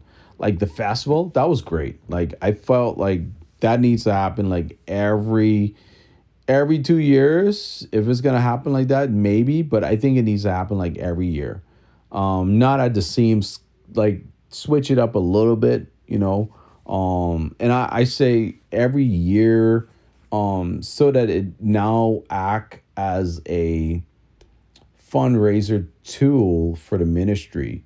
But if you do it every 2 years, it'll still be just as awesome and just as sweet. Because if it's done every 2 years, that means now you could not only just keep it as organized, but now that it was successful the first time around, you could still also make it even more beneficial and successful this time around, and not having to worry too much or put that much pressure on you. Um, Another thing too, like you could tell when there was a lot of people in the building. When there was a lot of people in the building, like you could feel the heat. Not that it was like hot or anything like that. It was just like it was a difference. It was a difference in temperature for sure. And Sunday was like packed bad. Like that was impressive. Like there was a lot of people there. The first night, I want to say possibly the second night too. Not sure about the third night. Or it might have been a lot of people there for the third night. I just don't recall because I wasn't really looking around, paying attention to see how many people were there. But I definitely enjoyed it. I enjoyed it. It was awesome, and it was really good to be back. And it really felt like a homecoming. Like it was welcoming. It wasn't about like, oh, it was good to see you again, like that feeling. It was like, hey, I love you. Welcome back home. We if you're still going through the reconciliation process, we love it, but this is your welcome. And we're welcoming you with open arms. And we're showing you what it means for if you were in a dry season, you can come back in the season of life and new beginnings, and you can move forward. And that doesn't mean that there are not going to be generations that you still have to deal with certain things or whatever the case may be. Doesn't mean that you're not going to get pushback. And there will be pushback, but that's why I feel like persons like me, I don't mind being like a console voice because I'm a PK. I grew up in church, I served different ministries and stuff like that. So the view that I would have and experience that I have would be way more advanced than someone that was serving in ministry for 50 years in one ministry.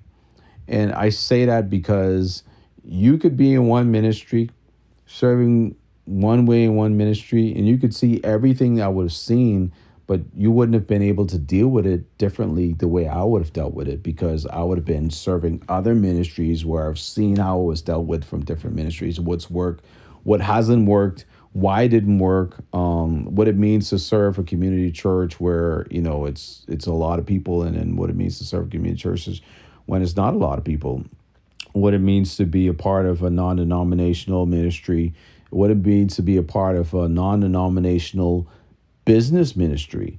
There's so many different things about those. It's like you get fired or get laid off from your job, and next thing you know, the church makes you fellowship pastor. Because you ain't working, and the person who's bringing on the bacon and the money now is your wife. So now you gotta be very like, everything, you bowing down, like you basically cooking breakfast or whatever the case may be. But I always crack jokes in that reference, not to like be harsh to anybody that's experiencing that. But I knew a pastor that had to go walk through that in their life, and that wasn't easy, that whole transition or whatever the case may be. But the point I'm making is that when those transitions actually hit you, the wife who who still have responsibilities, or they still have payments to make, or they still have stuff going on, looks at the husband and tell him, you need to find something to do. You can't be walking through this house with t-shirt and shorts on all day. You need to find something to do. You need to get out this house and go to church or whatever the case may be.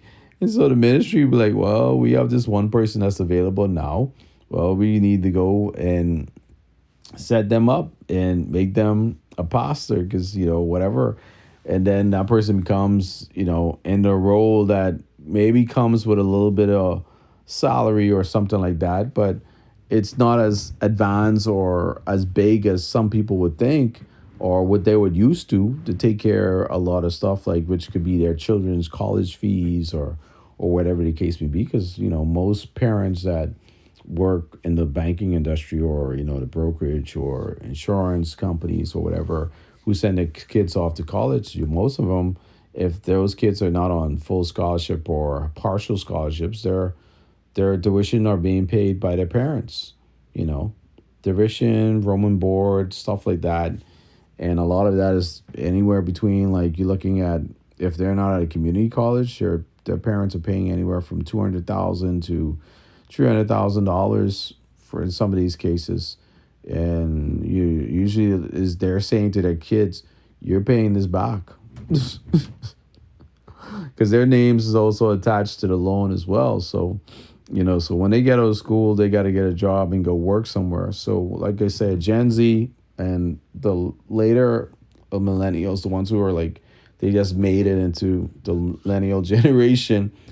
Most of us are going through that period of where it's like, with so much responsibilities, either families or taking care of our families, or now being the person to take care of our families and nurture them. It's the responsibilities shifted so greatly that we have no other choice. And you wonder why we're not present. We're not present because that's what's going on in our lives. But and the ministry is not being an answer to those situations, because the ministry can employ us. That we don't have to go out there in the secular world and get a job. That's going to take us away from the ministry.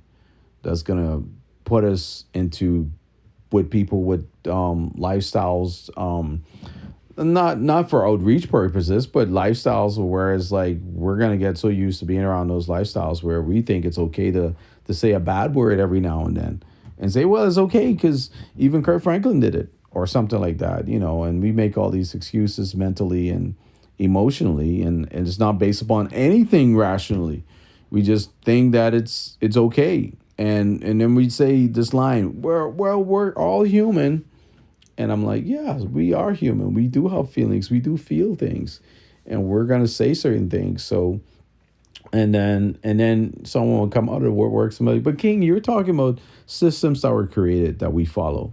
And so what if those systems of saying bad words are systems that were created before? I say, well, someone who created that system of why we should not use these words were because those words were created to hurt. They were intended to hurt or intended to be something toxic or bad. They were not tended to be used as a form of to make it comical or make life better. They weren't made in that sense. They were words that were used or threw around out of frustration, out of anxiety moments, or out of argumentative moments.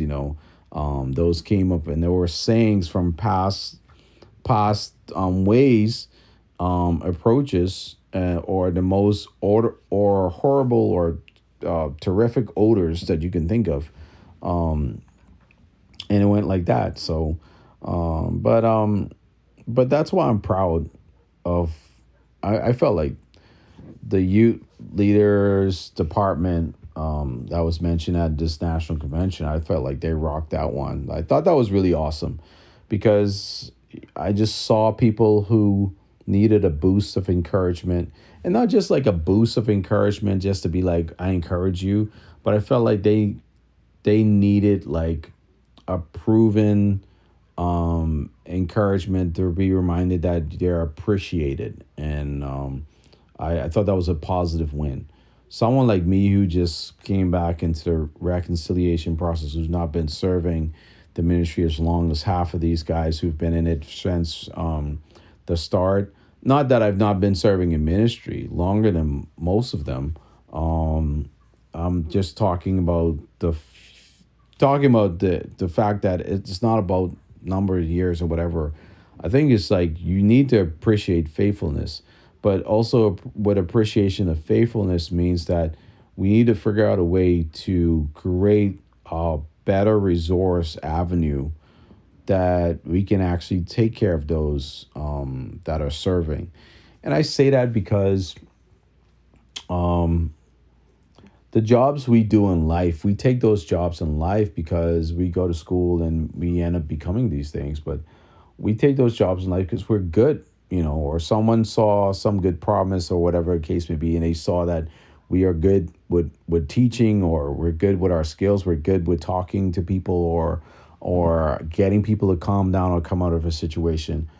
One of the things that I realized too is that it's just also trying to position people so that they also are seen, and when they become more seen in a different light, maybe that also provides new opportunities for them to also become more increased financially, emotionally, like positively, emotionally, and in other ways. So it's a lot of things like that. So I've always wondered if that's the case or the scenario.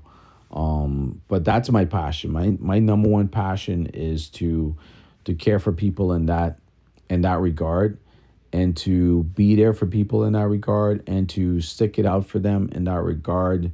But I'm at a place right now where I have to release a sound, so I got to get that sound released, and then the projects that have been placed on my heart to release those, I'm working on those.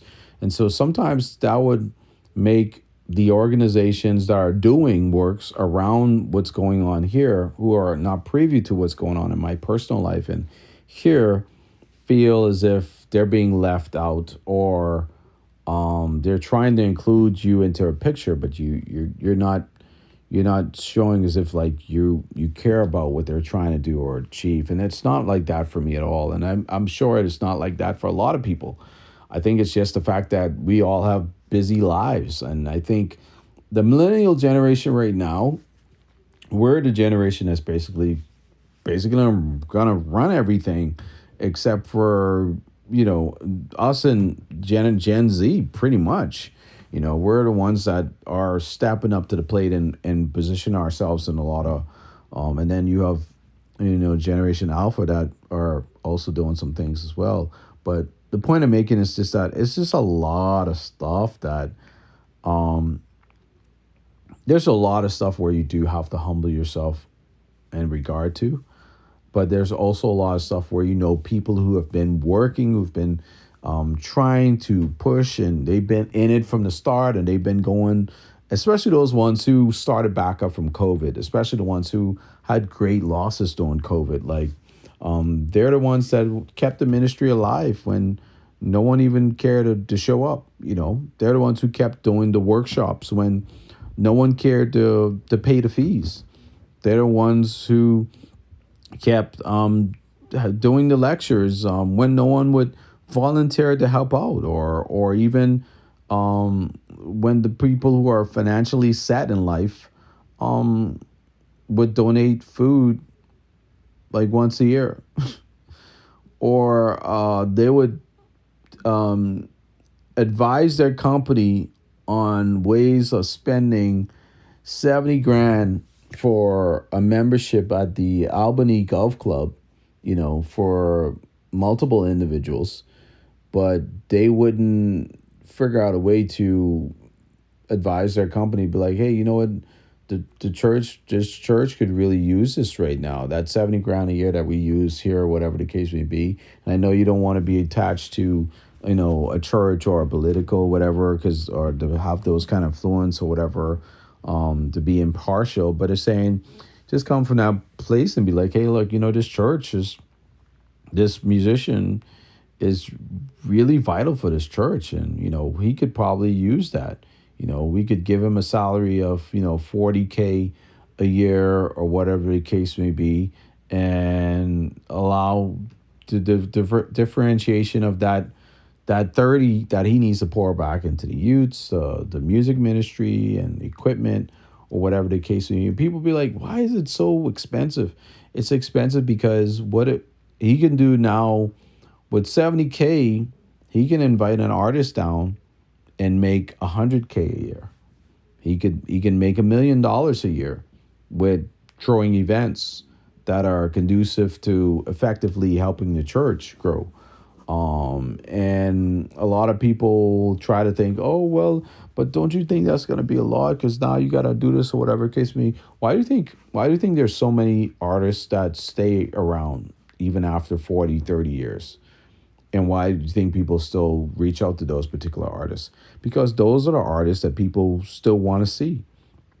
The BB Winans, the CC Winans, or well, CC Winans is like way up there in cost now because she's, doing it, but, if they're not as, in it or whatever, they're not saying they're not worth that. I'm saying that sometimes their price brackets changes a bit, and if you can catch them when that does change and they're not as sought after, you could get a little break and, invite an artist down, and then it brings tourism.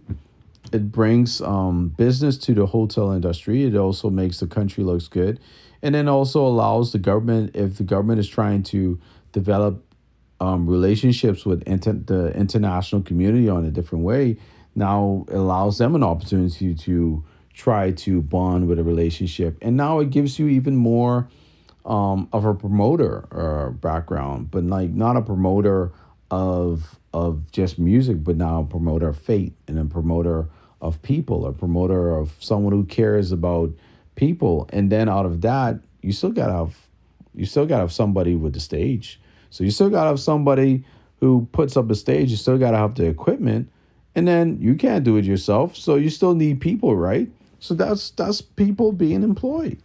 So imagine you making somewhere like $300,000 to $500,000 every year from throwing off one of the biggest events in your community, not talking about something outside of your community, and making sure like it's done right every time. Even if you have to do it like every 2 years to every 3 years, at least they always know when it's going to happen, because you want to do it right every time. And you want to make sure that all the resources that you garner in helps you take care of all the expenses. And then you have a surplus that you don't have to touch, because you're going to need that surplus for the other event.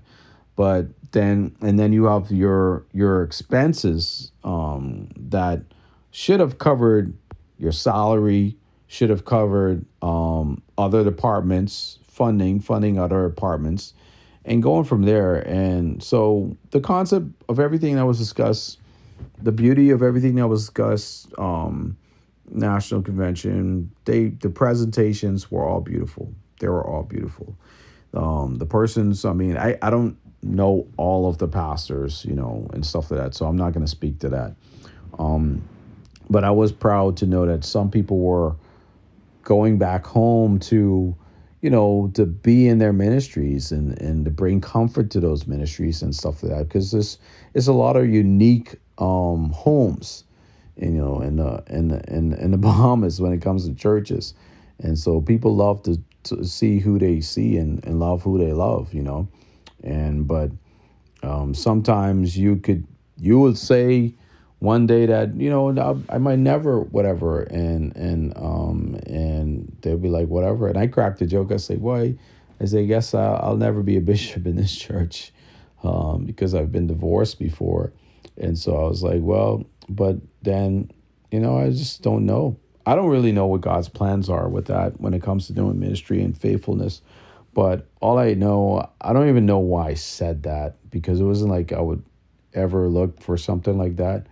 But it was probably more on the grounds of saying that it's just the level of scrutiny that comes with the chair, And that's why I never wanted to be a pastor, never wanted to serve in ministry in the capacity of having a title, because it just put restraints on you, and then a demand like, now that they gave you a title, now you have demands, and now you got to do this, you got to do that.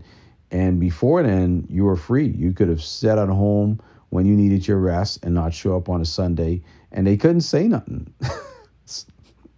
They only could be like, they miss you, you know what I'm saying? You know, and whatever. But now that you was a worship leader or whatever the case may be, now it's just like this title or demand, and it's just like employment. Like, it's like you've been given a job. So now that you've been given a job, you got to show up, you know. And so it puts an extra stress on people, and we don't talk about that enough. And also having enough help, you know. And when you have all these young kids who right now, and youths who have so much talent, and you realize that the ones who have so much talent, they're going elsewhere, you know. At one point, from what I remember, the whole H.O. Nash crew used to be at Church of God Prophecy just about. I mean, I might maybe between Church of God and Church of God Prophecy, but at one point, that was not almost the whole youth band, but just about. It was just about the entire youth band, you know, and other bands from different schools like SAC and CC Sweeting and C.R. Walker and stuff like that. And it was a lot of schools, or Aquinas College, but it was a lot of schools that people would talk about. But I would definitely beg to say that I don't know. I just I enjoyed my stay. Did I get rest? Not so much. I had early mornings, had to go there early mornings to church services, and then also going to night service. So did I have rest? No. If I really wanted rest, I would have not gone to the day services. I would have just stayed at home and just relaxed, and then only went out to the night services. And then at one point, it just still had other work to do and accomplish. And then we have the installation ceremony, installation service that's going to be here on April 6th. So April 6th, that's a whole nother thing that I'm preparing for. And then we also have the end of the month, we have the fair. That's for the island. That raise funds for the PTA for the schools. So that's happening in you know, with or without me. It's gonna happen. So just want to be mentally prepared for that. And then still got an artist we got released music for, so got to get him set up and stuff like that. And then have other stuff that I definitely cannot tell you that was happening. So I gave you guys a lot of information, but moving forward, a lot of stuff that's going to be happening is going to be me not telling you, because that's just how life works. This is how life works. That's what keeps the mystery alive, you know. But I will definitely beg to say that thank you, everyone that's listened to this podcast, been listening to this podcast. I appreciate you. It was good to get away. Didn't really get much of a break, because, you know, it still was churching in a way, because it still was a church thing to do. But I did get some perspective with sharing and speaking to a lecturer in Nassau, and hopefully we'd be able to bring her on the show. Hopefully I'll be able to reach out to a national youth director to get her on the show for the church. To get her on the show, have to kind of send us some details before I be saying these things on here, before I get in trouble. But and then just bring people on the show that's gonna just kind of walk into that whole love and worship field, because one of the things is just challenging our purview of whole of this the love and worship. Like it's the workshop. We talk about the album. It's a journal series. It's purpose and talking about love and discovery. Talking about worship and discovery in that. Talking about being in it all the way, what it means to serve, and what it means to serve as a believer and a disciple, while pursuing your life goals at the same time, and what that's like dealing with the pressures that you're facing, the confusions that are out there, the things that work, the things that don't work, the arguments that you put out there so that people can also arrive at other objectives, and one of the things I heard a poem that was read, and I thought it was really unique. I thought it was very unique to hear that poem that was read. It was poignant to what it pointed to, and read out very loud to what it pointed to. But one of the things I really wanted to remember the most about it was just to realize that I remember when I was around, a lot of these guys were like babes, it just makes me feel, I don't know, it just makes me feel like a grandpa sometimes. And I know I'm young, but I really feel like a grandpa, like walking in a room and you see people doing stuff and all you could do is just be proud, because you realize now it's like you don't have to be in those spaces. Like there's not a great of a demand for you to be in that space, because you can see the potential that's there. You can see the people that can succeed. You can see the people that can take it to a next level. Because I still want to go on tour.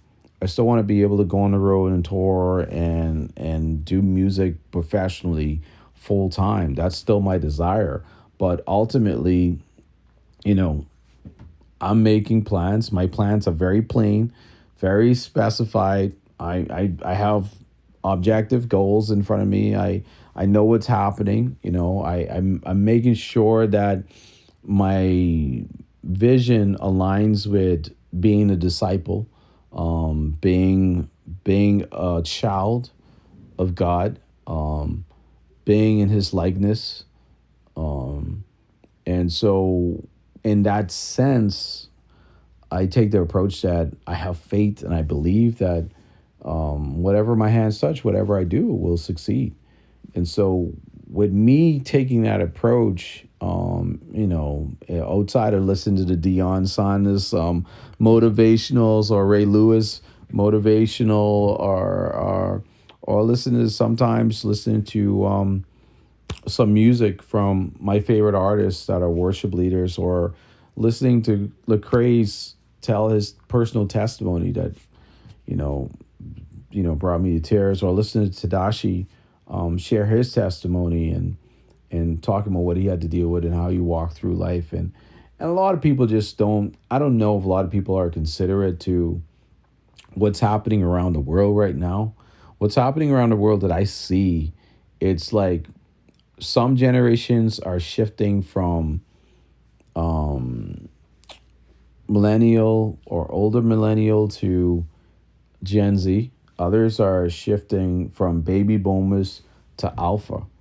And most baby boomers are really shifting from between boomers to alpha or younger Gen Z generation.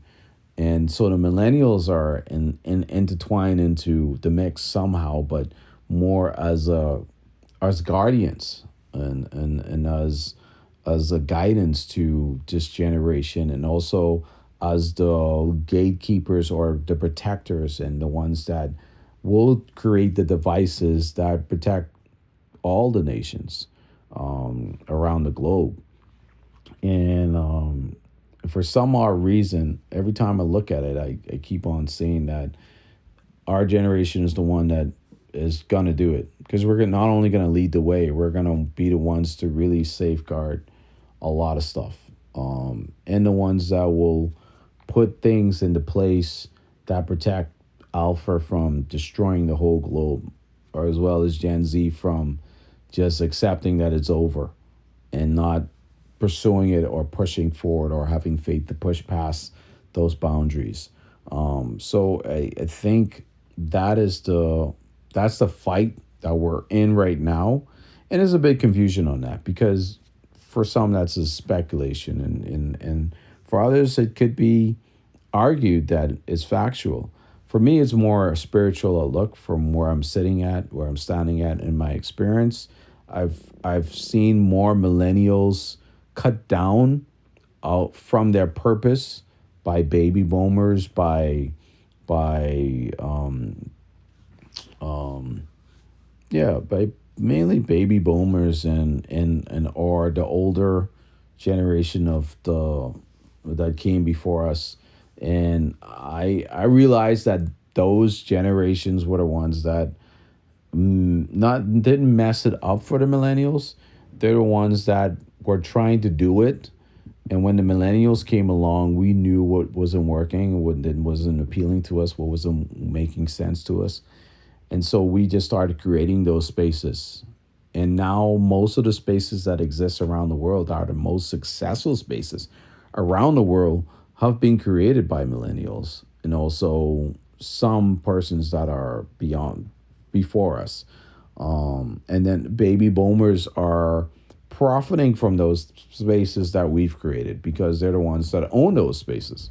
But sooner or later, that's now going to get shift. And where Alpha is at right now, the baby bonus, they're even though they wish to hand those keys over to Alpha, Alpha is too young to be handed those keys. And then Gen Z, they're just not too sure about Gen Z, but they don't really like too much of the millennials. So, but they do realize that they do need to work with the millennials in order to safeguard the rest of us. So when you look in that point of view, whether it makes sense to you or not, um, you can say that the future is not only bright, it's you just have to stay in the fight. Like you literally have to stay in it. And if you're seeking to win and in the long haul, you need to stay in it because it's going to shift. And when it does shift around, the persons who are most consistent in their purpose and as the disciples would be the ones that would succeed. And I'm not talking about what gaining titles. I'm talking about for persons who want to go back on the road and tour professionally. Like, you know, as a Christian and as an artist and a believer, secular artists will throw all the foolishness out there because they're getting funded by the people who are causing the most harm in the world. And that's why I never understand. Like, if you're being sponsored by entities that are creating harm in the world, that are doing no good in the world, and you're putting out all this trash that other people have to listen to, especially when I'm sitting at the airport and I was trying to travel back home. Yes, it's Bohemian music I'm listening to, but then it's Bohemian music that ain't saying nothing, you know. And then there's some Bohemian music that's saying a lot. You know, when I listen to Sketch tries to put stuff in the music that really does make sense, you know. Even Sammy Starch tries to do it. But then when they're just trying to cut a record just to cut a record because it needs to be something to spin on the radio and go on the club, it's just really trash. It's just something to hear in the background while you're at a bar drinking too and doing things that I do not think is ultimately the way to go. Do we celebrate? Of course we celebrate. Do we know how to celebrate? Of course we know how to celebrate. But ultimately, I'm looking at the fact that why is it every time that we have to promote the Bahamas, we promote it with a beverage? You know why? Because those are guys pushing the dollar value. You know, they're not bold enough to put in a Bahamian commercial a church. You know, faith. Like, you know, they're not unless the church is promoting their own church commercial. You know, they want to be neutral because we got people that don't know Jesus, but then we say we're a nation under God. How can we be a nation under God and if our Bahamas commercials don't even show, you know, a church, you know, of anybody on their knees praying and seeking God's face? You know, I just, my thing is like, some things we do and we push out there, but it's just like with the lack of resources. And I think that's where the intimidation is. The more influence the church gets, not just financially, but also in our development, on how we develop our members' health financially. Um, Ultimately, you will see not only great growth, but we would also see great promise in a long haul.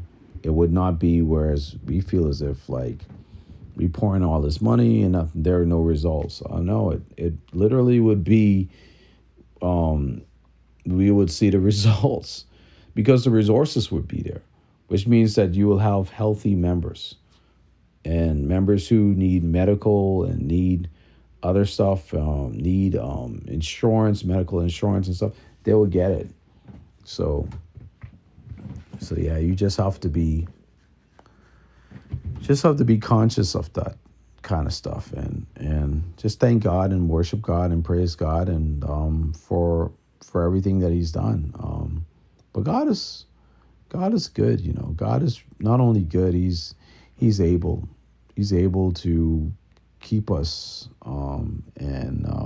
I'm just excited. I know I sound a little dull now and went a little monotone, but I'm just a little excited.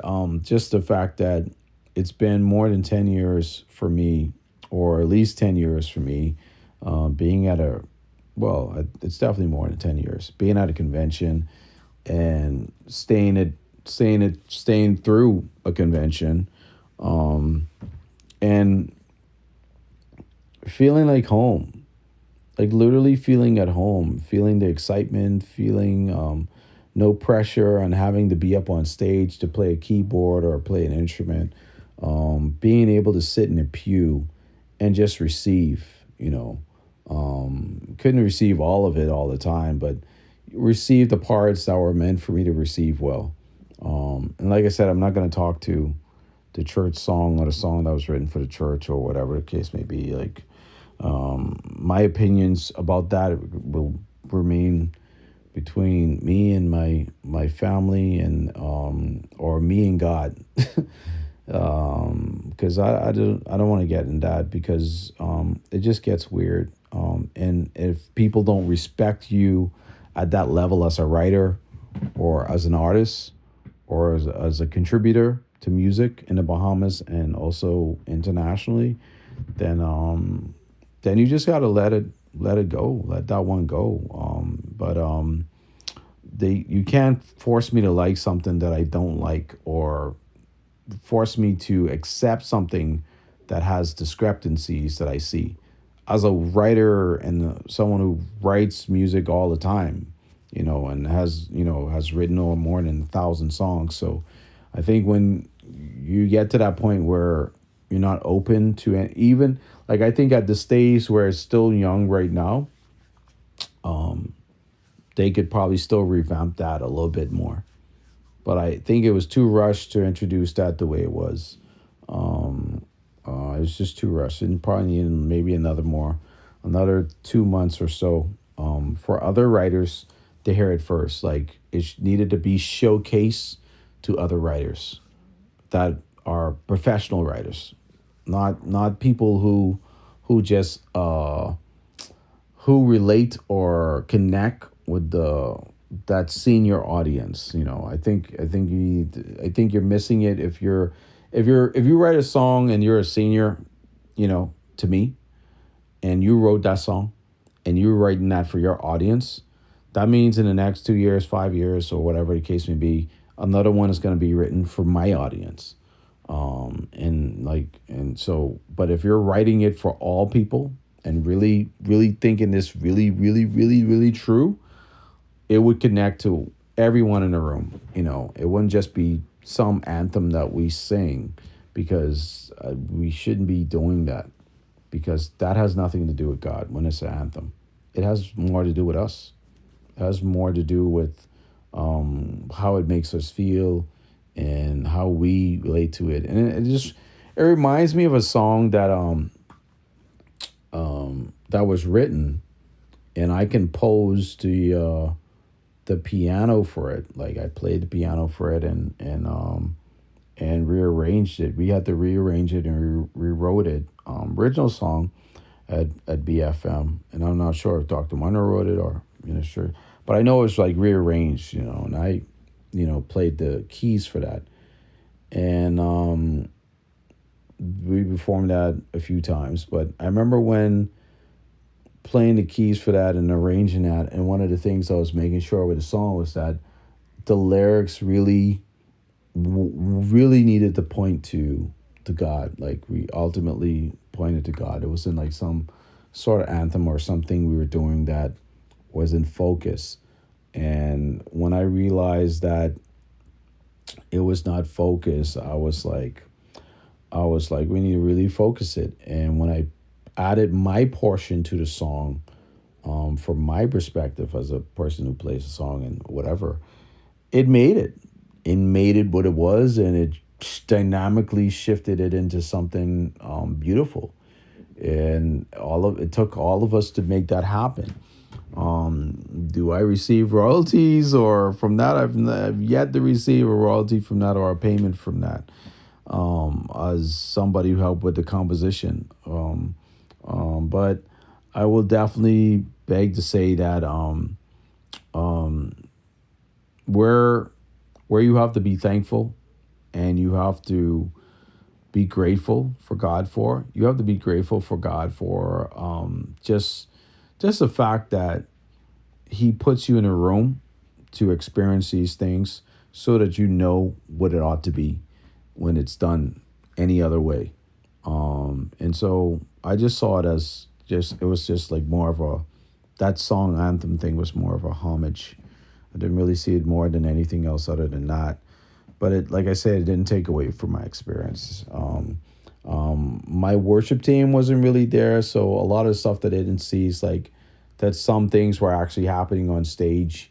But what what I needed them to see, they needed to hear certain things that were happening on stage during worship experiences, as well as seeing some things that were happening with the mics, as well as seeing persons who did not have like the proper mic etiquette. Oh, I don't know why I keep on saying this word wrong, but didn't properly handle the mic. They just lost signal, and you can't cover the signal portion. You cover the signal portion, the mic is going to lose signal. It's going to sound like it turned off. And this happened during the teaching. This happened during someone coming up there just shortly bringing greetings. Numerous occasion it happened during a national convention. Yes, things like this could happen. And like I've always told my praise and worship team, like, this could happen in any setting. But when you properly know how to do things or something like that, it wouldn't happen. And mistakes would be made by musicians, even live. And you would notice those mistakes, but you only notice those mistakes if you're that musician that can notice those mistakes, when you're at that level of playing or that level of observation, but not saying that you intended to walk in there to experience mistakes. Like I didn't intend it, none of that. I came in there with hope and excitement, and I felt like hands down against everything that happened, whether Mike felt like someone was muting a mic or Mike made a loud roar or a guitar player went to church to play his guitar without changing his 9-volt battery, which is causing the guitar to buzz in the system and has a buzzing sound. And it's going to have a buzzing sound because those batteries in those guitars need to be changed. And if the battery's dead, then it's a lot of weird stuff. And especially if there's like coils in electric guitars that could do. Anyways, it's a long story. But anyways, musicians who are guitar players would know that. So if you're going to be coming somewhere to play, a guitar tech needs to be somewhere to check, to make sure that all the guitars are checked before those guitars are played. And so that didn't happen. And I noticed it didn't happen at this scale. So I was like, well, if that's not happening at this scale, so something is always bound to happen when people don't mic check. So if there's no mic check and people don't mic check or whatever the case may be, and they just, my equipment could be up there. I might have already had my equipment up there, and I might have just doing one or two things or whatever the case may be. But if I didn't mic check before showing up and I just plugged in, but if that's my equipment, that's cool. That's one thing, because I didn't change anything and make sure nothing has changed. But if it's not your equipment and you're the one showing up and you're going to be playing there the first time and you're going to be putting your guitar in and stuff like that, you want to make sure that all of your pieces are in order before you get up there.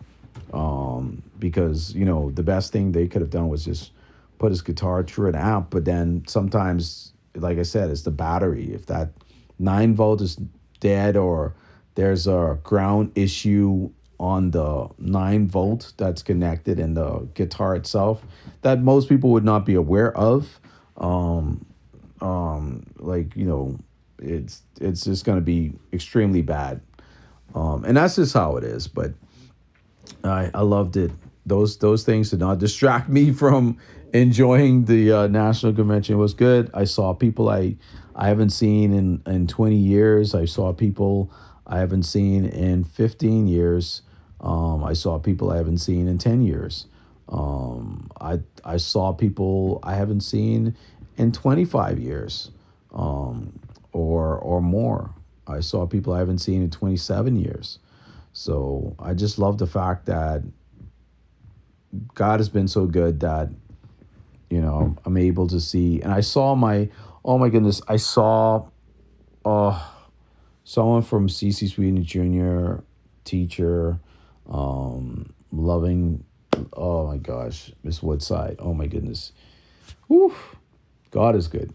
All I could say is that sometimes you meet people and they remind you of who you are.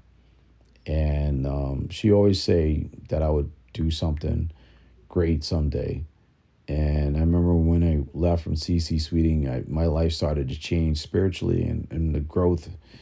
And from meeting her and, people like Mr. Woodside and persons like, Hewlin Hanner, who played a major, Bishop Hewlin Hanner, Pastor Hewlin Hanner, played a major role in my life. And it's a lot of things that we don't take in account. And, Solomon Humes, late Solomon Humes, played a major role in my life. And there's a lot of other people, the Bannabys, the Keith Bannabys, late Keith Bannaby, all the Bannabys, Nathaniel Bannabys, like they were all at a distance, but they were in my preview of observation. So you just got to be grateful for the life that God has given you. And I will tell you right now, I don't want to trade my space for anywhere, any of them. I don't want to trade my space for no one who was called to be a pastor. No one was called to be a worship leader or a minister of music. I am good. Like I am good. Like worship pastor or whatever. I am good. I'm telling you, I am good. Trust me on this. I will never trade my space and where I'm at with any of them. I'm just grateful for what God is doing in a ministry. And it's just a start, with any start, sometimes it's slow, but to see that this much has been able to be accomplished in just a matter of 10 months, I think that's awesome. Or 10 or 11 months, it's still awesome. And we just got to give God praise and honor and glory, because now things are put in place. There's order, and whatever goes out there, has to be done right. So let's just keep on moving forward as a people. But I think the message that went out to the church as members is one that can be used in community as well. So we just got to walk about it with a positive view, and try to remain in good spirits, but also be able to critique the areas where we do need improvement, and look at it. And one thing with me, if you can talk and repeat something I said to you, just be ready for the consequence of knowing that I talk my own business, so I know what's going to be said. So if you share it and it's inaccurate and not correct, then it will be corrected. It will be corrected, and sometimes that's probably make you feel some type of way, but it won't make me feel some type of way, because I'm doing it out of love, but I'm doing it so that you're not sending a mixed message out there. because most people send messages to be like, oh, you hate something or you dislike something. And for me, it's not a dislike. For me, it's like acknowledging that, look, some people need to really have the Holy Ghost before they go up and sing it. You know, you could have all the talent in the world and sound good as ever, but you don't have the Holy Ghost. I really don't want you leading me in worship. And I know that sounds harsh, and because just having a bunch of emotion don't means that you have the Holy Ghost. Because I mean that was witness for sure. You could have all the emotion that you want, but no spirit. But I could tell you, when that young group came from the Exomas and led worship, that Exoma team, that worship team, and that day session, that was one of the most. I'm talking about that worship. That worship changed everything dynamically. One of the things I always do when I do worship, I go down home. I do down home. If I go rake and scrape or calypso or whatever the case may be, I use the music that we know that best describe how we are as a people. And one of the things I love about it is just that um, it helps us because it gives us that connection because we're in the we're in the Caribbean, we're in the Caribbean. So, Caribbean, however you want to say it, but we're here and we're here together. And so I do that, and then we get all excited, and everybody's ready to go after that. They get excited, they're ready to go after that. But let me tell you something. What usually happens is that people don't just get excited. People get filled. Like it's like a pouring into their hearts and their souls. And you could see the spirit begin to move within the first song to the second song. And the dynamics just keeps on changing. And so you realize that people are getting more encouraged not to perform. They're getting encouraged to minister. Because when you're up there and you just, you sound good, or whatever the case may be, you sound good, but they ain't ministry. And I can't worship like that. I can't worship like that, and I don't expect for no one else to worship like that. And I wouldn't want somebody who's just singing songs for the first time that they haven't sung 70 times or 100 times lead me into that song. Because for me, it's like, if I'm just hearing the song for the first time and you're just singing it, you just off of singing the songs like 10 times, whether you forget the lyrics or not. It ain't about whether you forget the lyrics.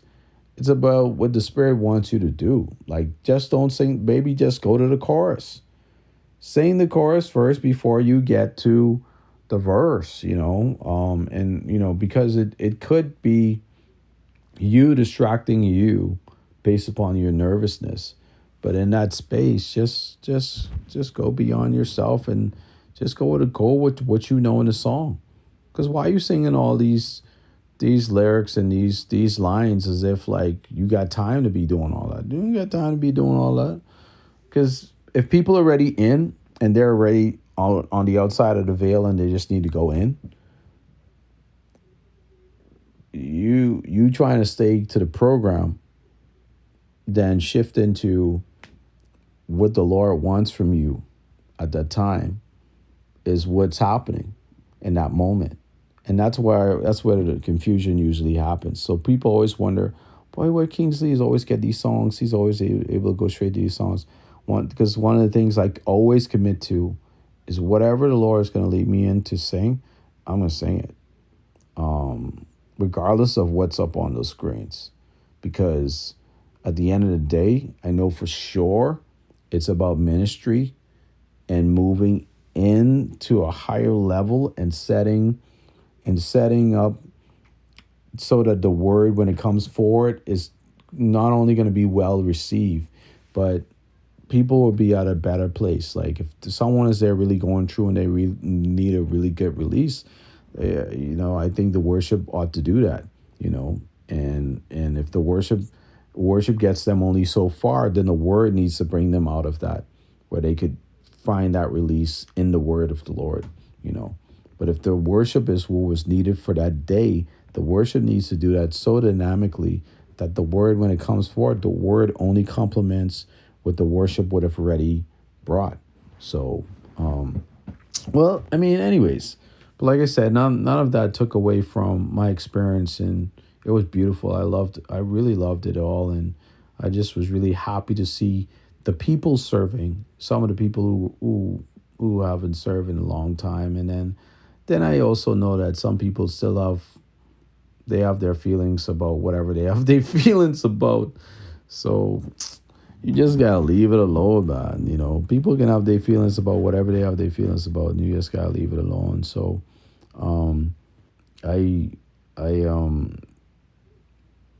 I am definitely going to seek God on a few things moving forward. But my focus right now is my home church, my community, my family, definitely number one, a whole soul, my career, and hoping whatever unfolds with that, I'll be able to be more impactful. And a lot of people have to really consider that one. Having a career, having something that you can do and that allows you to become not only financially stable or build a foundation that's strong, but also build helps you to build a little more mobility and stuff like that in the other projects that you have in your life because you have that stability now. That allows you to do so many things and allows you to make great moves. And sometimes it takes long to get there, but you always got to wonder, why is it taking long? And then if it's just you, because it's indecision, then you have to figure out which indecision that is. And if it's just you just taking on any job and doing any job, and then maybe the ministry's advancement is not being advanced and people are not getting at this advance because you're there. And you probably do need to get occupied doing somewhere else for other people to step up in a higher way, in a greater way. So, and so you have to have a balance and have a focus and know what's really being done.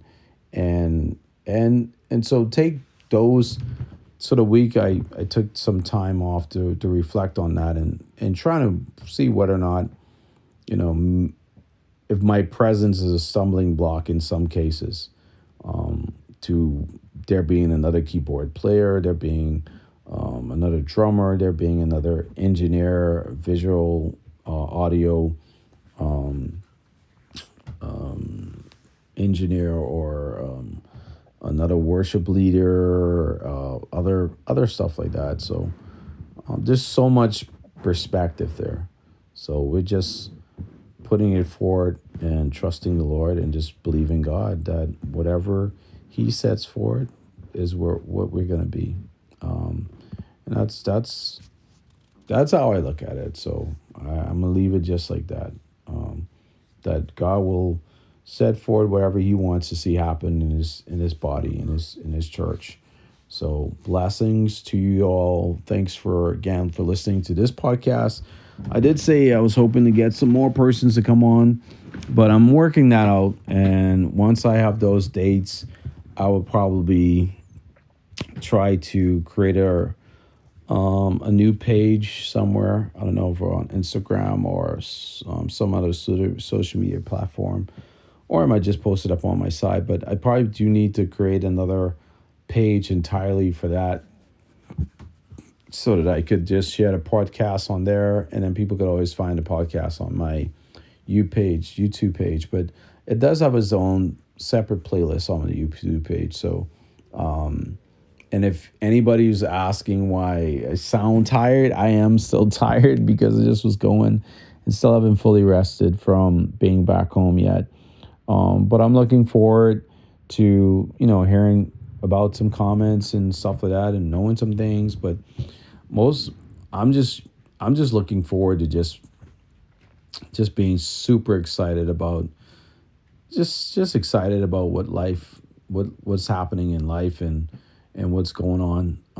Because I really ultimately I believe that how life works is that whatever we want in life, whatever we want to achieve in life, um, if it's what's meant for us and it's best for us, it's gonna come to us no matter, regardless of whatever obstacles we've met along the way, regardless of whatever decisions or mistakes we've made, it's still gonna come to us.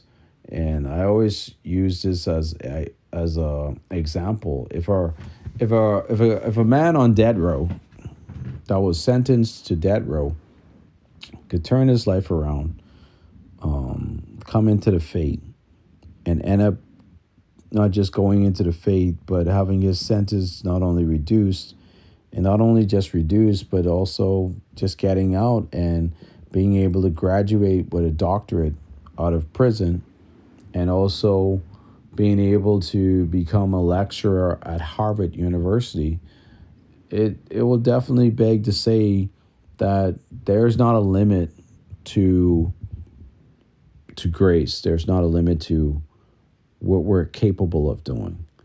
Once we are willing to tap into that new reality, that all things can be made new, and we stay with the outlook that even though this is rough, and maybe there are some exams that he took that he failed in the beginning.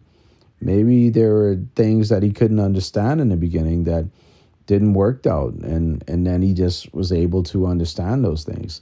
Maybe it took him 4 years or 5 years or maybe 10 years to complete his that journey.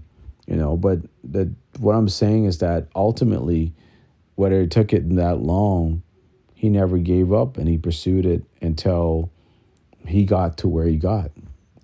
So if God is able to do that, whether we look at it as, well, God is able to do it because he gave us the power and the strength to achieve these things dynamically.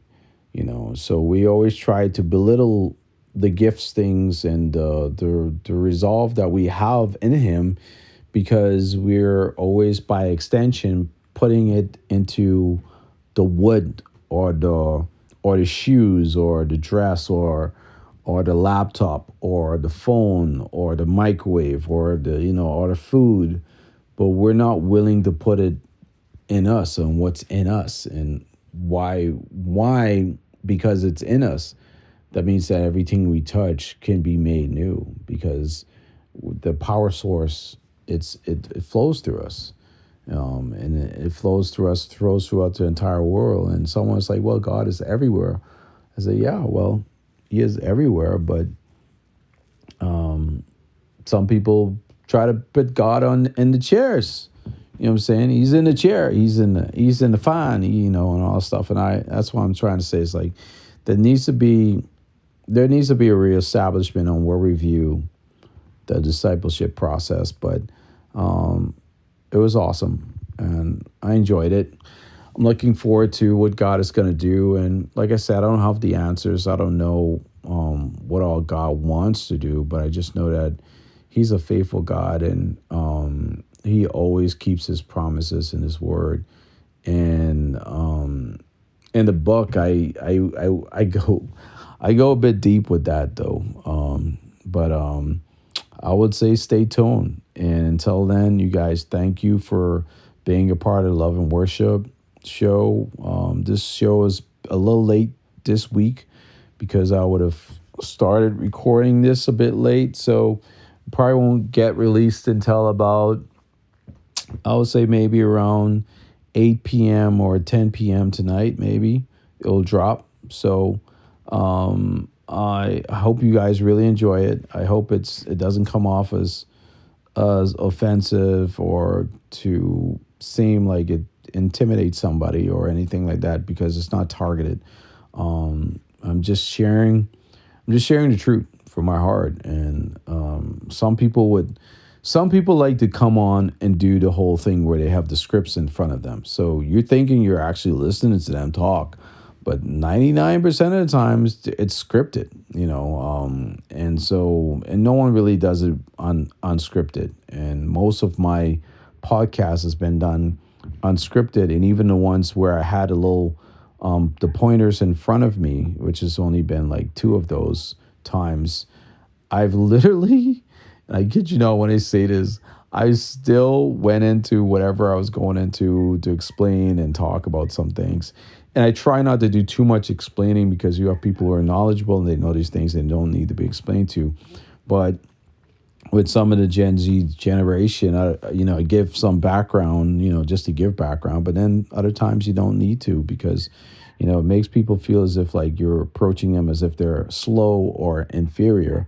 But I will like to say like thank you, thank you. Episode 11 went down in history as of today, and you guys did it. We finished it, and I had a good weekend. I took a break. I'm gonna try to see if I could sit down and edit a video of my experience and post a little short note somewhere on social media about the weekend and all of it and what it meant to be back and to be serving, but also I'm really excited to just keep on pursuing my career doing the music thing. And everybody who asks me what I do for a living, they're wanting to know how much money I make. I mean, I don't know why people just don't ask you, how much money do you earn a week? Like, or how much money do you earn a year? Or what's your salary cap?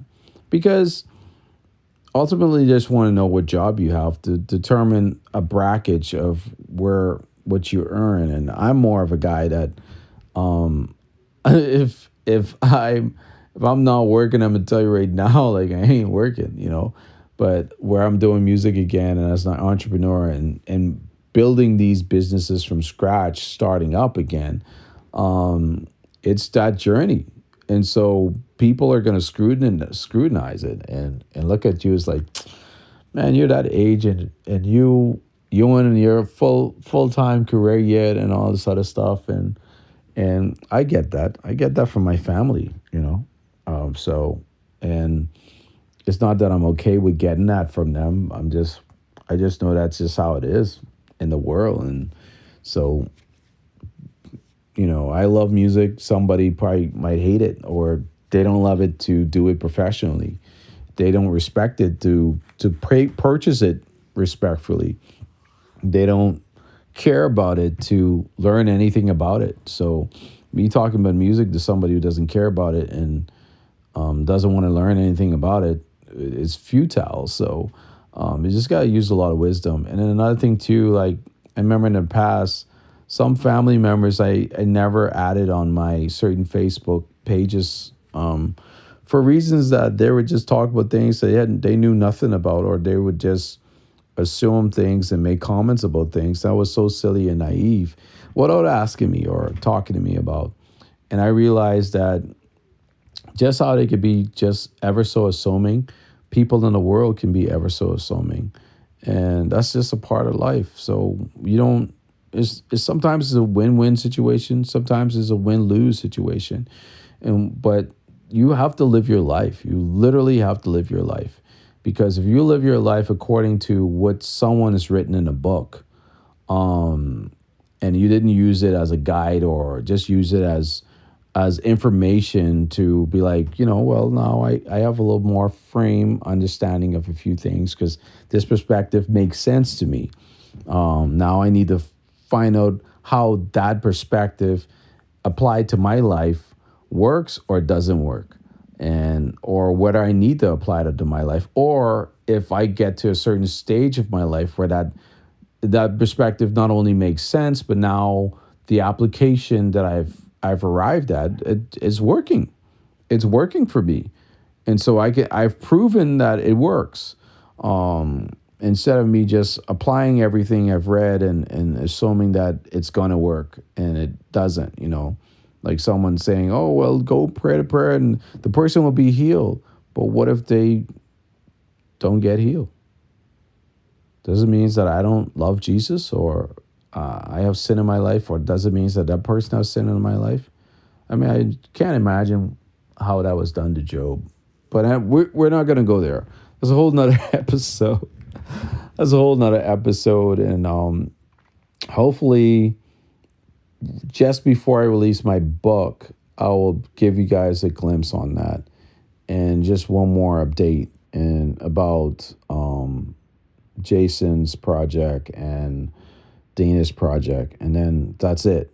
We're not going to be doing too much of that. The podcast is going to be refocused on its number one goal, which is journaling my life, but not really more focused on the love and worship aspect of it, and what it pertains to actually living in that life where people are experiencing love and worship differently with different aspects, either on their jobs or how people are looking at it, what they love the most, and the things they love to love and things they love to hate and other things like that, or things they worship. The things they worship to the fullest. Like some people worship sleeping. Like some people are not, they're not day workers. They go to work because they have to. They have to pay the bills. They have to pay for their schooling and stuff like that. And some people go to school because they can't do life in a real. So when they go out and they're doing life in a real, the only thing that helps them to stay sane is being in school, being in an environment that's a little more security, protection, and they're constantly learning something new, or they're constantly being able to be taken care of, or an environment where there's easier access to things, and also a social environment, because that's what colleges and university environments are. They're really meant for social environments, and it's a really social groups to graduate together, build those relationships together, and form businesses together, or and that you partner through life with that group, and it's not necessarily more clicks or anything. It's more so just development, and you continuously development, and the society continues to develop because people go into those different roles, and they're mandated to learn about those roles. That's why kids from out of school, they want to be police officers or doctors, lawyers, and stuff like that, because they realize that society has to operate with these things. And so, where I'm graduating, regardless of people say there are 11,000 lawyers in the Bahamas or 20,000 lawyers in the Bahamas, there's too many lawyers in the Bahamas, and a lot of them don't have jobs or whatever. You could say all that all you want, but someone still has to do the job. You could say there's too many police officers in the country. Someone has to do the job. The job cannot go, that space cannot go vacant. When all the baby boomers are retired and everything is done, someone has to fill that space. So that's how society evolves over time because of the structures that we've put in place. Do all those structures mean that is best for our societies to keep growing? Not necessarily. But the help that they've been over the years of gained something, if gain either development and maturity, or people being able to feed their families and provide for their families. Does that mean that we shouldn't have more farmers, people who are farming and doing farming in our country? No, it just means that people are having different outlooks on what's the quickest job and easiest job to get. Not saying that it's not difficult, it doesn't come with stresses, but what's the job that we should be able to get, and why should we go in this role? Yeah, you find that to be the norm. So I would say be encouraged, regardless of who you are, where you are. Be encouraged to keep going and to stay on track. And I think that's it. Just be encouraged to keep going and stay on track. And I know people always be like, always put God first. I said, just always allow God to be on your tongue. Like, make sure that name of Jesus is always on your tongue. Like, to believe in God in your heart, and check yourself. Really check yourself sometimes. Take a break to check yourself.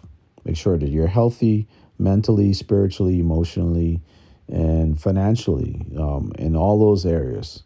And whichever areas where you're not, try to work out those areas where you are, and try to maintain a really good balance with the areas where you have the best experiences in. So But and keep it lively, like keep it lively as best as you can. But always remember that you are you. No one else could be you. So continue on the path that you're on, and don't give up. Don't give up hope. Don't lose hope. Regardless if it takes you 20 years or 25 years to see some faces or to meet some people or whatever the case may be for me. And then since it took me nearly 27 years before I saw Mrs. Woodside. So God is awesome.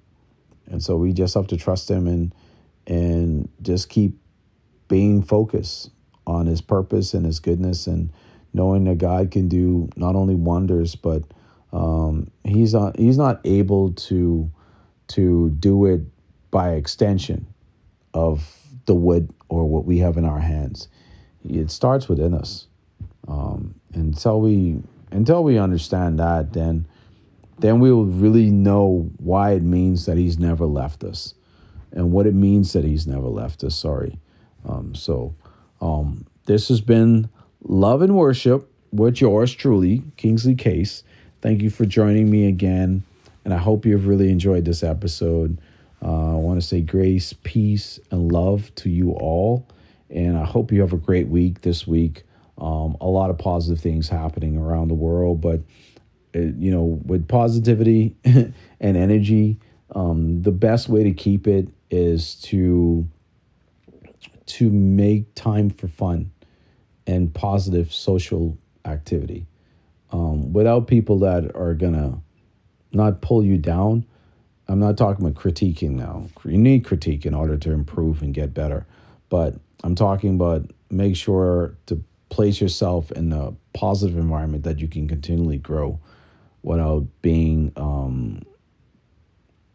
just drained, because once you're drained and your voice is no longer there and you can't sing those high notes anymore, then they're going to find somebody else who can sing those high notes and can sing with all that energy that you used to have.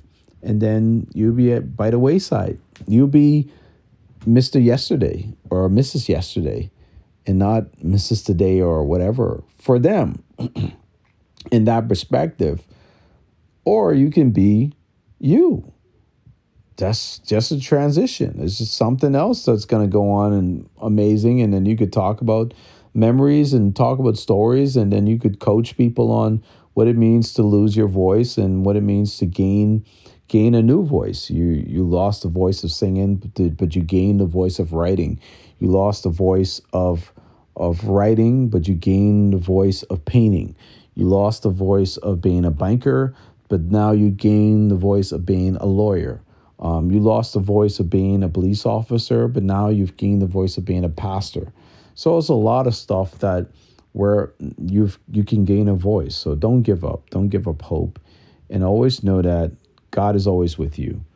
So once again, grace, peace, and love. Thank you for listening to Love and Worship podcast. I'm your host, Kingsley Kase. And see you next Monday at 6 o'clock. And I'm going to be on time. I'm really going to be on time.